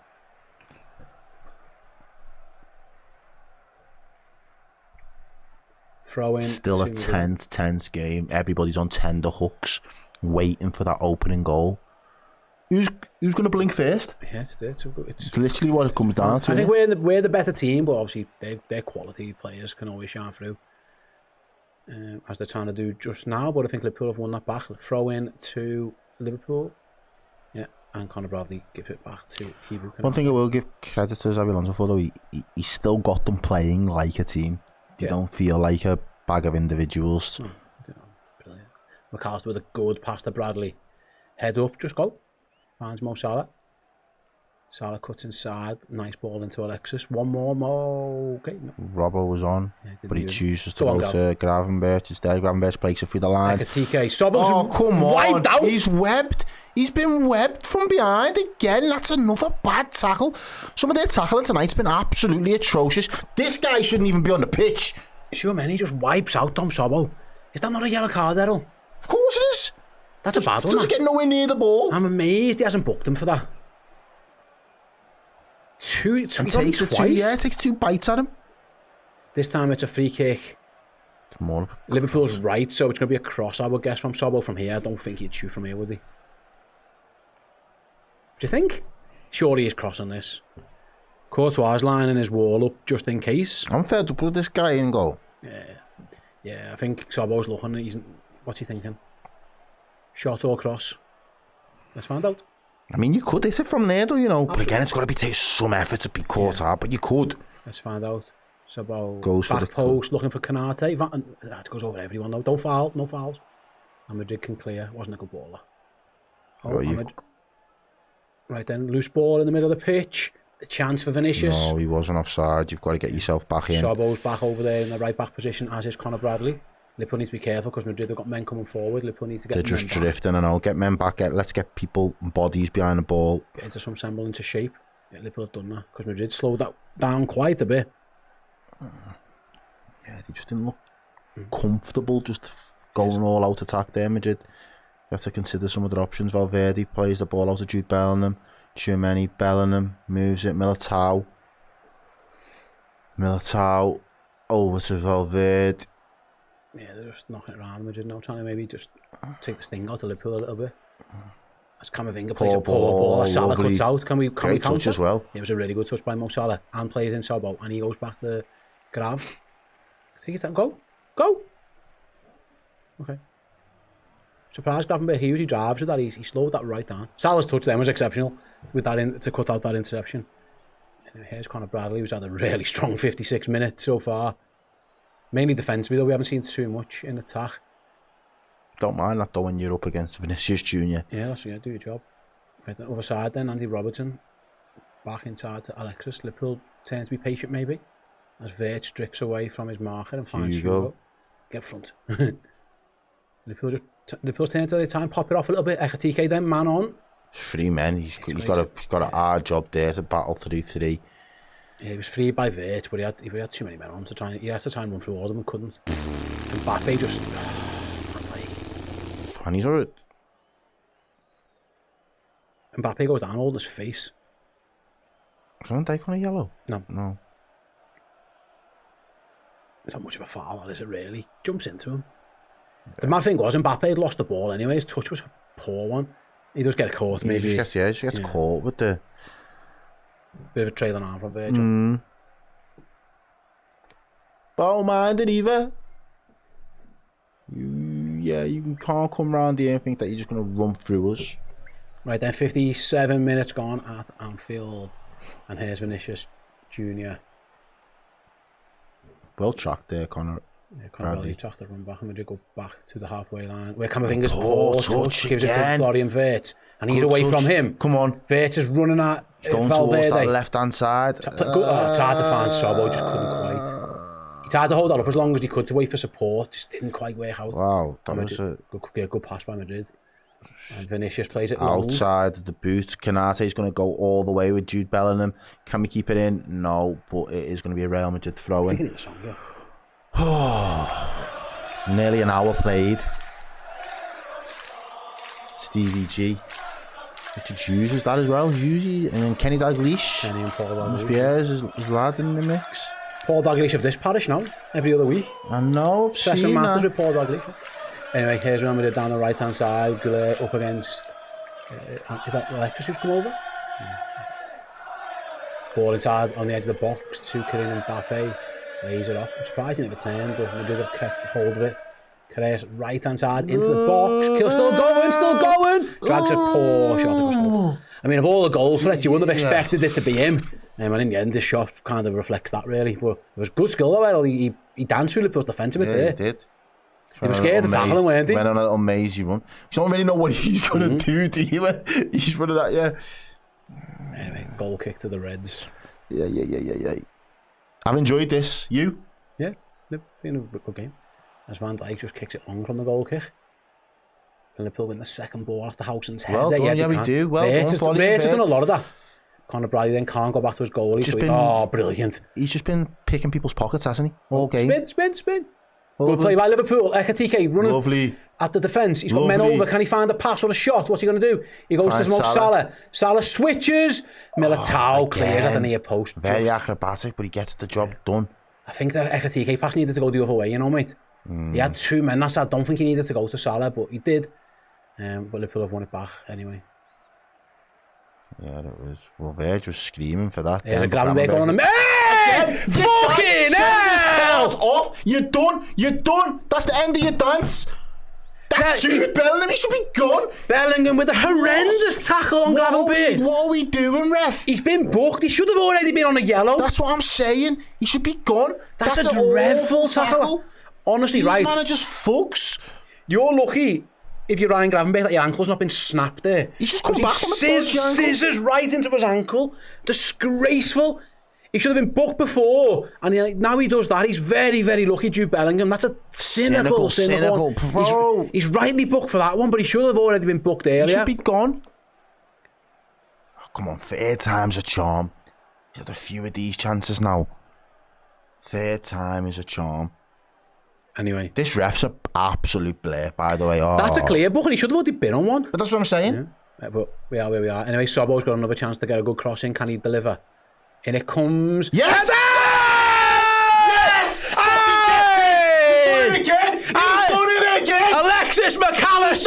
2 years in a row, scores for Liverpool against Real Madrid. And honestly, Liverpool deserve that lead. Liverpool deserve that lead. And Bellingham's cynical foul is punished. Alexis McAllister nods home. It was a wonderful ball by Szoboszlai. It's a wonderful header by Alexis McAllister. And Liverpool lead 1-0 at Anfield. Oh, we love to see it. And it's been coming, let's be honest. I asked you, was you happy before? You was a little bit, yeah, actually I am. But Liverpool have been knocking on the door. We've been fouled. To an extent, we've been assaulted. Let's just check the offside. Now he's on. Number 5, Bellingham. I think Bellingham plays him on. The culprit, the scene of the crime, it is Bellingham, and it is what an absolute rocket. I mean, the delivery is it's beautiful. Right, it's sent on the money. Look at the spin of the movement of the ball. Even Courtois can't keep that one out. And that one's right at him, but it's just beyond him in a blink of an eye. Maybe the shortest man in the pitch for Liverpool scores an absolute bullet of a header. Get in. I'm pretty sure Bellingham was playing him on side as well. And if you'd have said to me a Liverpool player is going to score a header from there, I would never have guessed it would be Alexis McAllister. But I should have known better. Great header. Liverpool deserve that. Liverpool have been... It's been evenish in terms of it, but Liverpool have been the better team. Oh, are we checking offside? I'm sure Bellingham was playing him on. Goal.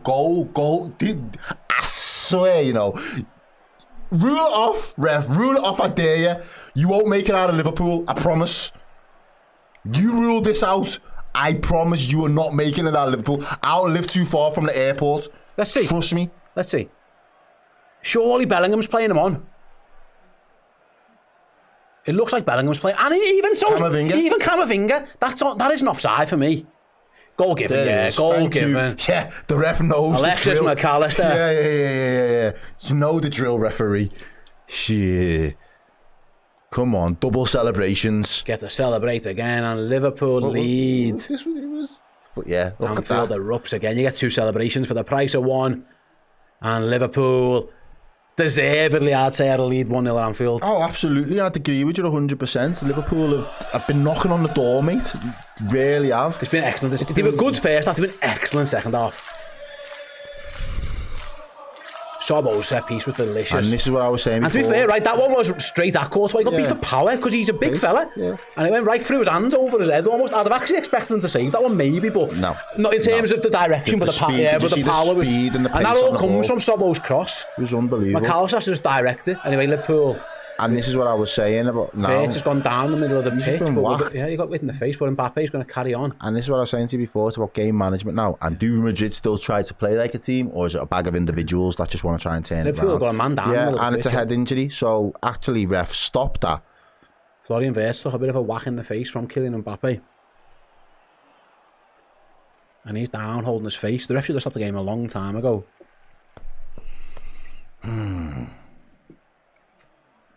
Let's see. Just elbows him. That's an elbow. I don't think he means it, No, but he doesn't. It's contact. The ref should have stopped the game earlier. That's a pretty nasty whack he got on the side of the head there. Right in the temple.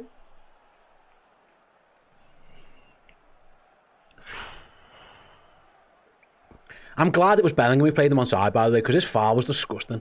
It really was. Lucky to be on the pitch, mate. Genuinely lucky to be on the pitch. We're going to see is this the automated offsides that we're going to check? And it's Camavinga in the end.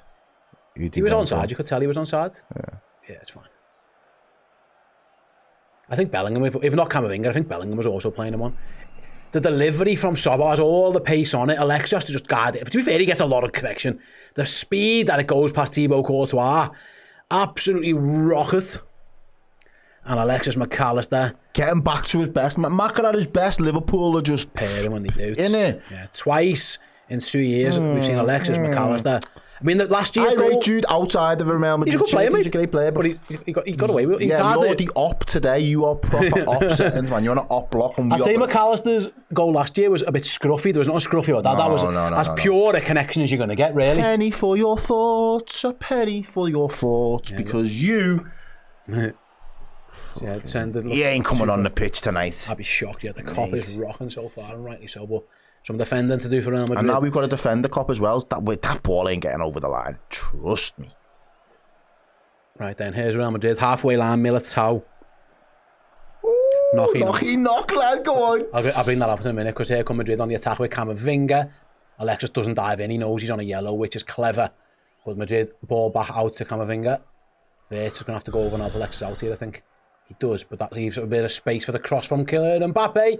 Headed clear by Konate. Salah half clears towards Housen. But, oh, brilliant from Salah. Go! No, play him! No, he's not going to. Salah does really well there, though. Fantastic by Mo Salah. Brilliant. Absolutely brilliant from Mohamed Salah. Chased it down, wins the ball back. Yeah, Knocky Knock says Trent didn't join the Galacticos, he left them. Liverpool starting to be like Liverpool again. Yeah. We saw signs at the weekend. We've seen bigger signs tonight. We're back, baby. We're back. We're still leading 1-0 at Anfield as Konate clips it into Ekatike's foul. He's fouled, referee. You know, they don't half commit fouls, Real Madrid. They're happy to. Do you think Militao, right, is like proper, like people don't talk about him, but he is class, like he is brilliant. He's like the Gabriel of the Real Madrid defence, you know what I mean? He's everywhere, isn't he? Good defender. Right then, Liverpool free kick. Liverpool will go back to Konate. He'll go back to his keeper, I would think. That's fine. Plays it, good ball. Actually, a little round the corner pass from Mamardashvili to Virgil. He dinks it. He's going to tell Ekatike to chase that against Valverde. It's going to stay in. He's got to deal with it. Fires it back to his keeper. Courtois then. He's telling us for players that he wants to kick it long, and he certainly does. There should be meat and drink for Ibu. His. Sobo with the seconds. Really done. This is what we've been doing. Winning second balls, though, lad. Getting involved. Really. To a man, everything at this moment in time has been absolutely flawless. Just hope for the next 20-odd minutes or so, Liverpool can continue this. Salah's in a fight with Correas again. The defender. What? Fucking hell, referee. What?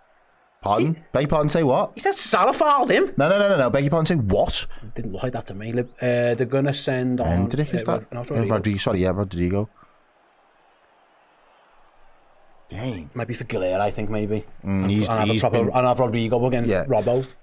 He's been anonymous. Yeah, he is now. He isn't that in behind threat, is he? Which I think, obviously, as Xabi Alonso will be looking at now as he tries to get himself back into this game. Right then, for now, Housen strides over halfway, plays a ball out wide that Conor Bradley should intercept. Can Liverpool counter? Down the line from Salah. That's a poor ball. Probably first foot wrong that Conor's done for the majority of the evening there. If he could have got that right, Salah might have been down the line. But they're going to take off Camavinga, I think. Yeah, it is. So it's going to be a bit of a change. But that'll mean Goulet goes into midfield. And then Rodrigo, I guess, will go out to the right-hand side. And we'll keep an eye on that one. But yeah, Camavinga off. Rodrigo attacking substitution by Xabi Alonso as he tries heavily rumoured would they move away from Madrid in the summer with Rodrigo. Yeah, he was kind of like the odd man out, wasn't he? But here he is now. First chance to get a touch. Goes back to Valverde. He plays a square ball. Bellingham does well there, actually, to be fair to him. And Madrid can attack now down the left. But a poor ball. Take that every day. Brilliant by Conor Bradley. Well done, I thought he'd lost. And he's been told to get on with it. Come on, get on with it then. I thought he'd lost it, but he got... That was a lazy pass by Gravenberch. Salah wins it back, though. Yes, Mo. Madrid win it back. It's a bit stuffy. Madrid can maybe clear. Don't foul him, Alexis. Yeah, he pulls out of that one. Yeah, rightly so. But here's Rodrigo. First chance in an attack and sense. Edge of the box, Gravenberch. Well done. Excellent. Screening that defensive line. Now Troy inverts in the little pocket of space there. Mo Salah holds it up on his foul. And he's fouled. Blatant. Woo! Yeah. Brilliant. Trent hasn't even took his training coat off. Trent knows he ain't getting a sniff. I don't know why you bring him on if you're Alonso now just into this. No. Maybe if you're looking for a goal later, maybe, but you don't do it and stoke the atmosphere up just yet, do you? Liverpool defended that quite well. It was clever. I wonder if the manager thinks about taking Alexis off soon, though. That yellow card, he couldn't even make a challenge there, you know what I mean? That might be something you've got to think about. As Ekatike finds a lovely pass inside to Alexis McAllister. He strides forward, plays it, poor ball. Bad ball to Wirtz. And now Sobo's got to go and chase right the way back. Which he doesn't mind doing, but he'd prefer not to. He'd prefer to be going the other way. Here's Vinicius Junior then. Bellingham left-hand side, cutting inside into the box, lays it back to Vinny. Bellingham again. Madrid being patient. I wonder if Arne Slot at some point looks to his bench. Madrid have done that already. Yeah, they've used the sub already. Here's Rodrigo again. Come on, Liverpool. Slowed right down. No little flick around the corner looking for him back. No, Robertson was alive. Shut the door. Nope, no chance. We get out though. Yeah, brilliant from Ekatike. Just carry him, go on, play him. Now you got to play that. Well done, Ekatike. Oh, you had to play it. Yeah. Oh, he gets a free kick. I tell you what though, we should have played. He should have played Wirtz, and he should have played maybe into Sobo as well. as Trent warms up, along with a few other of his teammates. I'd feel like a mug. I'd feel like an absolute mug. He'll be desperate to get on. He won't care. Desperate to get on is one thing, but I'd feel like a mug. Imagine leaving this, yeah. He won't knowing care. He won't care. Knowing you are just the guy. He won't care. And you're playing fit. Oh, mate, I would. I know, but he won't. He'll back himself to get in the team. But I want to win a Ballon d'Or. How's that going, bro? Anyway, for now, all that Ballon d'Or chat is just sounding like a whole bag of breeze right now because it's never going to happen. Long. Virgil has all day. Good ball. Ref again. McAllister does well, though, to find Robertson. He does really well. Excellent. Just skips past his man. Oh, for the Hollywood ball. That's an all right one because you Ekatike could get in the end of it. Hugo Ekatike, left-hand side of the penalty area. Just standing up Militao. Slows it down. What's he waiting for? He's waiting for someone. Needs help, boys. Come on, someone back him up. Yeah, he's got the help in the form of Alexis. Robbo's ball was ambitious, but it was found its way. I mean, via a deflection to Ekatike. Here's Virgil again. Slowing it down, which isn't the worst thing. Canate can take a touch. And Bradley can go back all the way to the goal. Yeah, don't mind it. Don't mind it. Do not mind it. Man, was actually really too long. That's one thing he has got a little bit too much today. A couple of times, them kicks have been too far away and you just give the ball back. Something to be careful of. For now, though, Liverpool, 72 minutes gone. Lead 1-0 at Anfield. At Madrid, with Rodrigo on the halfway line looking to make an impact. They've been very patient. They're not panicked at all, Real Madrid. No. Liverpool just try and cut out the passing lanes for the enhancement. This is not their first rodeo and they've been round the block. Oh, what a turn that is by Gula. Yeah, he's done really well there, and he's found a good ball. What a great ball as Danger signs for Liverpool here. Kylian Mbappe, Vinicius Jr. Dinked into the back post. What a header. Andy Robbo, brilliant. Liverpool wanted offside there, not given, so we're playing on. Housen kicks it straight out of play. Yes! That'll do. Liverpool, excellent again, defending. Soak up the pressure. It was excellent defending by Andy Robertson because it was a good Madrid break. It was a good ball by Vinicius Jr. And it was a great defensive clearance by Andy Robertson.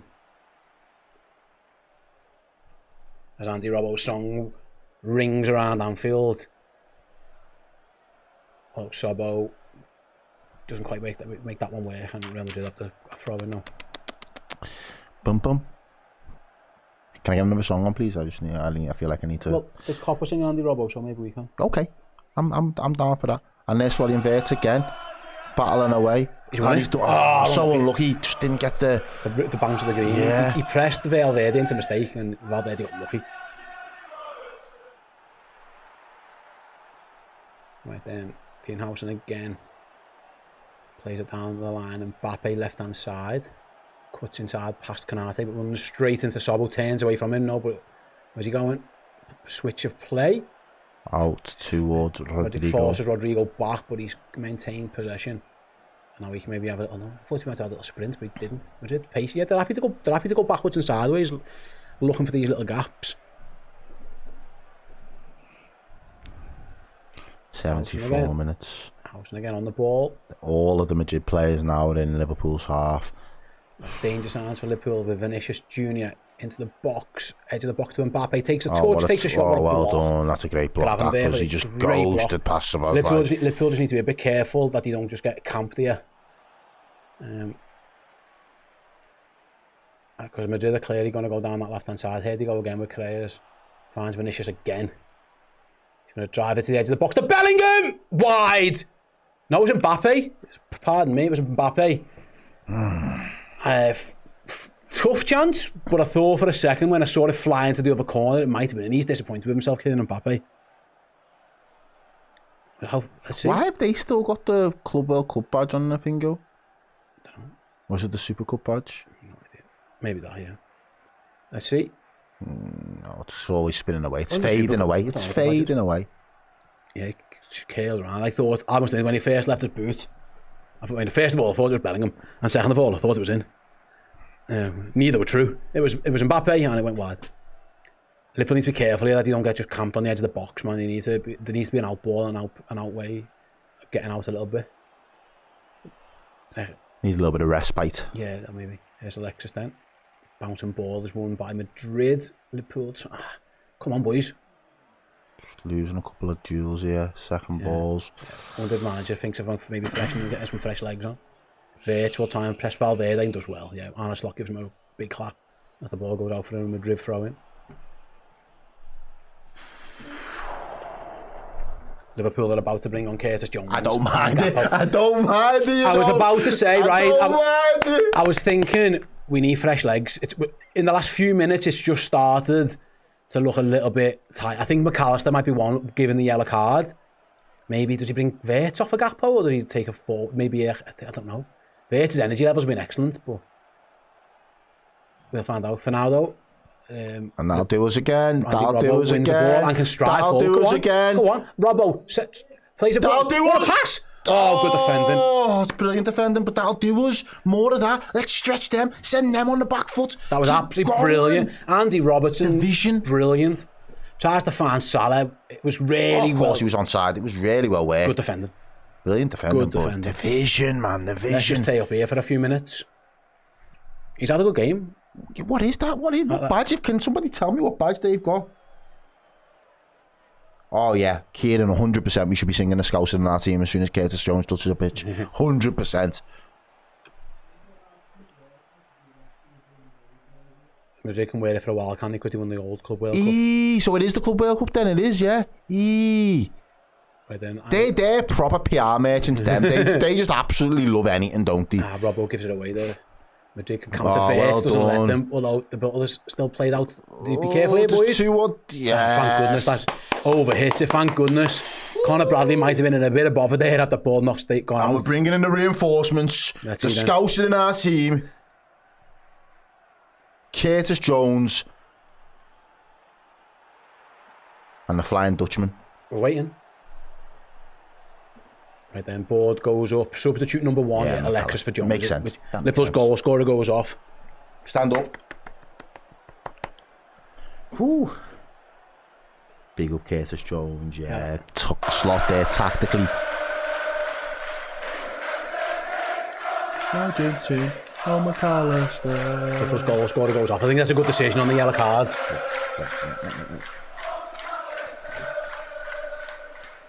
AT says, finally some passion, Reds. Get some fresh engines on and see it out. Great effort so far. This would be absolutely, It's like a TK goes off. Which is fine. I'm okay with that. I'm fine with that. We don't need a goal. Wirtz's energy. Does Gakpo go and stand up front? Or does Wirtz or Salah go and stand up? We'll see how this pans out in Liverpool's formation. I'd have Wirtz and just I think Gakpo might just go and stand up front. Why? No. Let's do the false 9 thing. You know? I think I'd like Wirtz against Rodrigo more as a defensive on that left-hand side. Okay. I think we haven't seen much of Cody Gakpo centre forward, but not under the slops. But I think that's what we're going to see as Ryan Gravenberch gets us underway. Then here's Wirtz through the middle. No, we should mark 4 yards. Leave it, my guy. Gakpo leaves it for Salah, who is onside. Clever. Salah cuts inside. Then there was a ball on there as well. He should have given it to Sobbo, really. Could he have reversed it into Curtis? Anyway, didn't, and it's back in the left back position. Madrid just smack it long. Canate's touch is really good. His pass wasn't as good though. Yeah, he's done a couple of them in the second half. Just stray balls from Virg again, just firefighting. More like it from Virgil van Dijk. Nice. Nice, Liverpool. Unlucky again. Just the bounce, just not in favour of Liverpool. But there's Szoboszlai again, mate. He's been non-stop. Bro, when I say this guy is playing like a man possessed at the moment in Liverpool's midfield, Trent's coming on. It's going to be interesting. The manager's going to bring on Trent Alexander-Arnold, but for now, here's Madrid down their left-hand side. Danger for Liverpool here. Come on, get over. Step over from Mbappe, gets to the byline, thinks of the cross, headed up by Curtis Jones. Curtis Jones' first action is to concede the corner. Mbappe's so dangerous when he gets in that full head of steam and he's doing the step overs. Didn't commit though, which is... Jones' header, I'm not sure he completely knew where it went, to be honest with you, but you're going to do it now?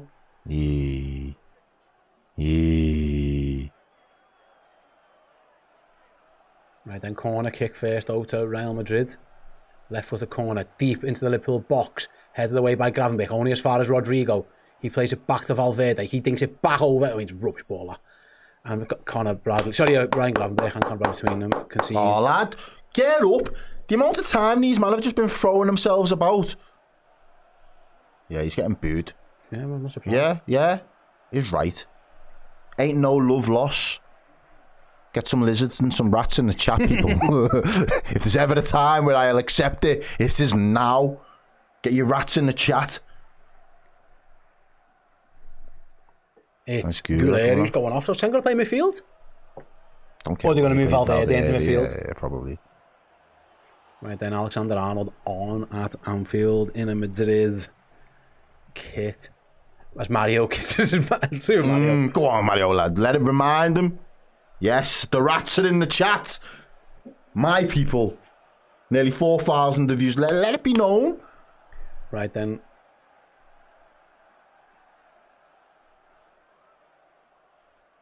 And the fans shouting Liverpool, Liverpool, because that's what it's about. Right, and there he is, his first chance to touch the ball, and he's already getting it. Right then, free kick to Madrid, taken quickly. Housen. Yeah, Trent's gone to right back, hasn't he? And Valverde's gone into midfield. And that'll do us again. It's going to throw in to Real Madrid, but Conor Bradley was tripped up by I thought there was a foul there. Vinicius, so the referee's going to give Conor a chance to get up.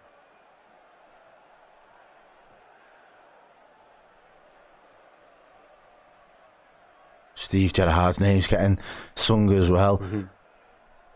Right then. I'd just rather them start singing the Scouts in our team for Curtis. Doesn't really rhyme though, does it? That's the problem. Right then, here's Rodrigo. Here is Trent. As you can tell maybe by the boos, if you can hear them through our TV.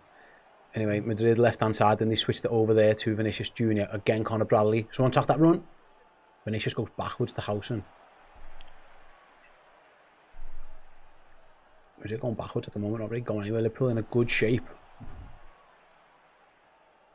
Ball around the corner, looking for Rodrigo. His touch is good. Touch. Robbo's is better.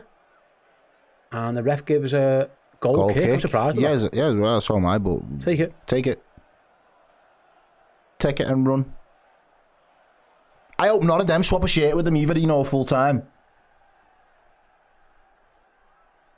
Oh, are they checking out on ball here? Huh? I hope none of them swap a shirt with them. The manager, Arne Slot, just called someone back off his bench. I'm not sure who. We're playing on it now. Long ball forward. Header by Madrid. Liverpool with Szoboszlai win it. Finds Florian Wirtz. Loads of space for him to... But a reverse pass. Oh, he was looking for Gakpo. Beautiful. Almost beautiful. Yeah, almost. Trent then long ball down the line. Straight to no Virgil. one. Absolutely to no one. Anfield enjoyed that one. We've seen that a lot down the years. Anyway, Van Dijk. Ooh, if he passed by Virgil. Sweeps it into midfield. Trent's header back Get it to down. Virgil. Come on, boys. Get that down. Lovely little nudge in the back there from Gakpo when he can take it down. That's nice. Now play it. Gakpo to Salah. Good ball. Lovely.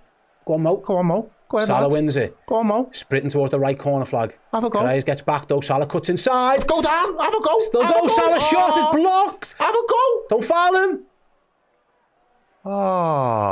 Not giving in the end. I thought Salah could have went down there. Obviously, he wasn't touched. I thought. Clearly, wasn't touched because I think he would have went if he was, but he didn't. So Madrid can counter attack then. Mbappe from deep. Yeah, what a you jammy bastard. Gravenberch's tackle forced straight to Alexander-Arnold. Forced to Rodrigo. He goes across goalie. Oh. Shoot, man, he dummy. That's a Liverpool player. Mum, in answer to your question, no. I think Keys tonight is coming not on. the life of professionalism. He's a rat. And he'll be dressed as one. I think Keys might be coming on for Liverpool here. He made his bed. He has to lie in it. Here's Vinicius Jr. Up against Conor Bradley. Yes, Conor! Yes! Hey! There's my right back. Innit? And we celebrate that like a goal. Yes! Yes, though. This is the energy. This is Liverpool. I'm sorry, but this is what it's about. That's my number 12. That's my right back. There we go. Yeah, and the smile on his face. Well, he's had a good game tonight, hasn't he, so far? It's been absolutely fantastic so far. Oh, and it's going to be Freddy time. It's Freddy time, baby. Right then, Federico Chiesa on. It's got to be Salah, hasn't it? Or Wirtz. Who are we looking at? Probably Wirtz, I need to see Wirtz against City on the weekend. Oh, he's not coming on, yeah? Liverpool have took the goal kick first.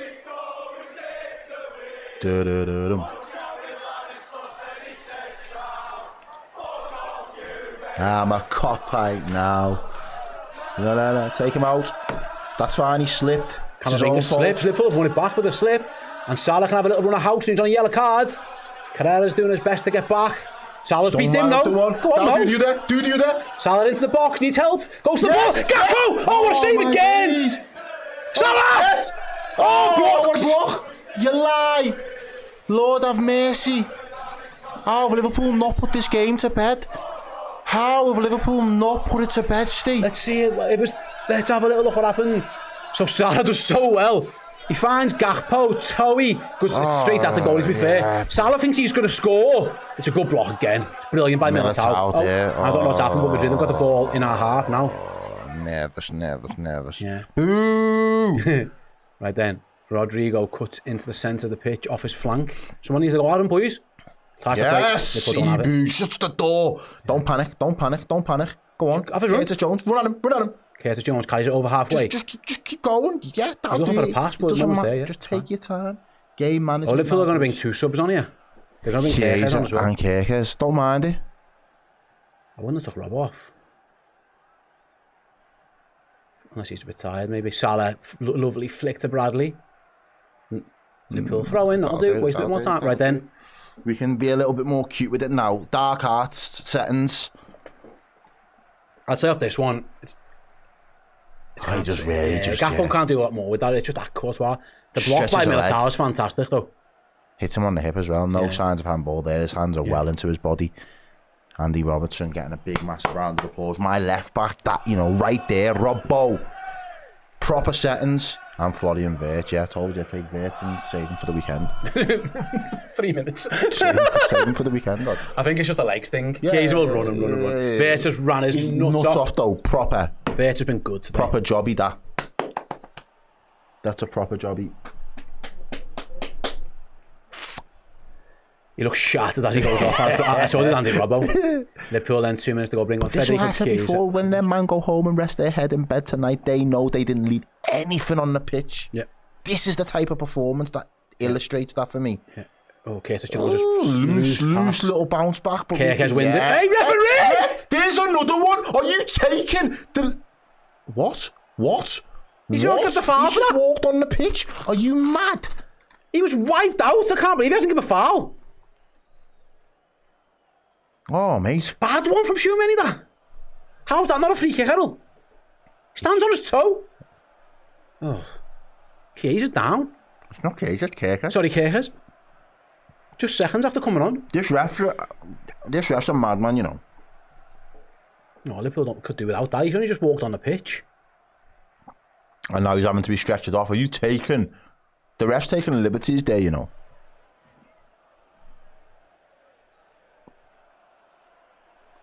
So a little break in play by Milos Kirkes. He's literally just come on the pitch. He's been fouled. The ref gives a throw in. Are you giving Courtois on as a match? I don't think so. I think just showing how good he's been. It would be a different game if it wasn't for him. So yeah, as it stands, Milos Kirkes is still down. He's only just come on the pitch as well. He did get stamped right on his foot. Painful one.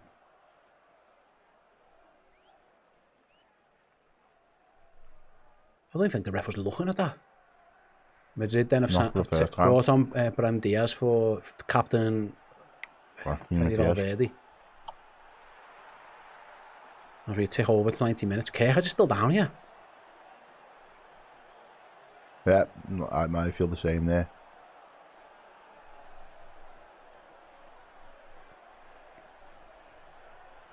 Liverpool do have a sub available if they want to put Joe Gomez into left back. If Kirkes can't continue. Sorry, Kirkes can't continue. He's hobbling. Yeah, he is. I don't think he's completely comfortable. No, he's probably not. He's not happy. It should have been a foul. And now he's off the pitch while they have a throw-in. So yeah. And now there's going to be 5 minutes. Real Madrid have got no subs remaining. Sobbo is going to go and stand at left back for a minute while Kirkes has to be off the pitch. 5 minutes, man. 5 minutes. And then Howson. From a valuable 3 points in this Champions League group phase. Can Liverpool Junior then up against Conor Bradley out there on the outside, beats him for the first time. Really, Bradley gets back, brilliant. Oi! Yes! It is going to be a corner to Madrid, but it was some challenge by Conor Bradley. He just loves those lads running at him in white shirts. He thinks, all right, sound, have a bit of that. Excellent. Excellent, Absolutely fantastic by Conor Bradley. But Liverpool do have a corner that they're going to have to defend. It's going to be an in-swinger as well. Right then, corner comes in deep. Konate heads clear. Can Liverpool get seconds with Gakpo? Oh, it was nice to be Salah, actually, couldn't see it. Anyway, they haven't. And there's Mbappe up against Szoboszlai. Sobo, don't foul him. Don't foul him. Yes! Yes! And Kylian Mbappe, well, finds out what the cop think of him. Let's put it that way. As he runs it out to play. He went for the step over. He was almost past Szoboszlai. Sobo kind of leaned in a little bit. And then his second touch from Mbappe was a poor one. And went straight out for a goal kick. Yes. Diana, everyone has stepped up tonight. They should be proud of themselves. Absolutely. They should. Right then, long ball forward. Can Chiesa just cause a bit of a mischief? He has, and he's found Gakpo actually. Cody Gakpo into the box.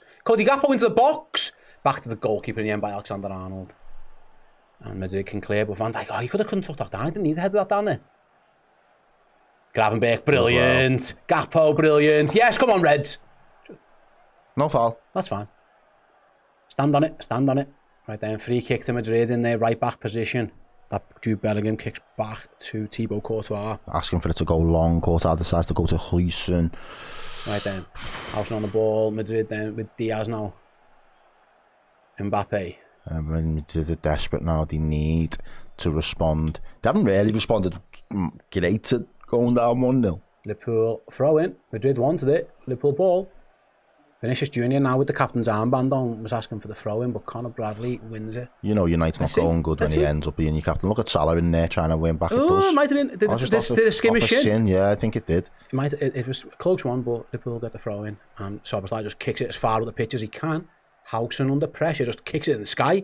That's interesting. Where's that gone? Don't know. Come on, don't let the ball bounce, boys. Kirker's header is a good one. Housen nods it back in though. Konate needs to win this one. Misses it. Oh. Bradley wins his. Can we win the seconds, boys? Come on! All right, boys. Now this is the time. Now. Yes, Conor. Well done, Conor Bradley. Once again. Brilliant block by Conor Bradley. Unbelievable. You just give the ball to someone. You don't need to run forward. Thank you. Yeah. Less of that. Less of that. Send it. Oh, you should have sent it. You should have sent it. Who was that? Sobo? There was a time and a place, and that was the time to just send on the attack again. Switch it inside. I don't like it.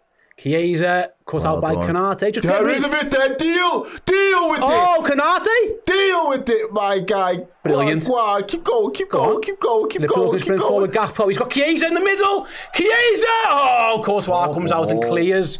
Van Dijk kicks it back though. We need to get back, lads. Don't make it a basketball game here for us. There's a minute left. We don't need a basketball game, boys. Get some men back, please. Take him out. Alexander-Arnold. Rodrigo. Trent Alexander-Arnold crosses. Yay! Conor Bradley can just let that trickle for a throw-in. I'll tell you what, all right. Yes. We've been brilliant. I did not like our tactics there. I didn't. We had no midfield. No. We had defenders and 5 fellas ahead of the ball. We needed someone there. We got lucky in a sense that Trent's cross was dog shit because we had too many. We were crazy there. Once Chiesa didn't get there and Courtois did, we had to get back. Oh, what a flick by Chiesa. Hello. Come on. It's brilliant. Oh, Salah's pass isn't. Chiesa is foul. Yes, and that'll do us. I'll tell you what, Chiesa's had a good couple of minutes. Yes. See that? He just took the piss. Chaos. We just won Lost his boot as well in the process. He's like, oh! A little bit of skill by Fede Chiesa, and then he is clearly fouled. He's fouled on the halfway line. Yep. It was Xabi Alonso. Didn't like that one. Sorry, Xabi. Carreras goes into... Ellie, trust me, Bradders is going to be top of the tree when I'm doing my rankings in a little minute. Trust me, join us for that show as well. 95 minutes gone at Anfield, then we are past the allotted time. Xabi Alonso's going to get booked. Hey! You never walk alone in the chat, people.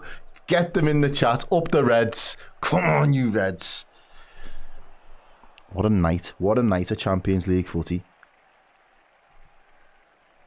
Right then, free kick to Liverpool on the halfway line. Conor Bradley's just going to fire it towards the corner flag for Howson. He smashes it up the pitch.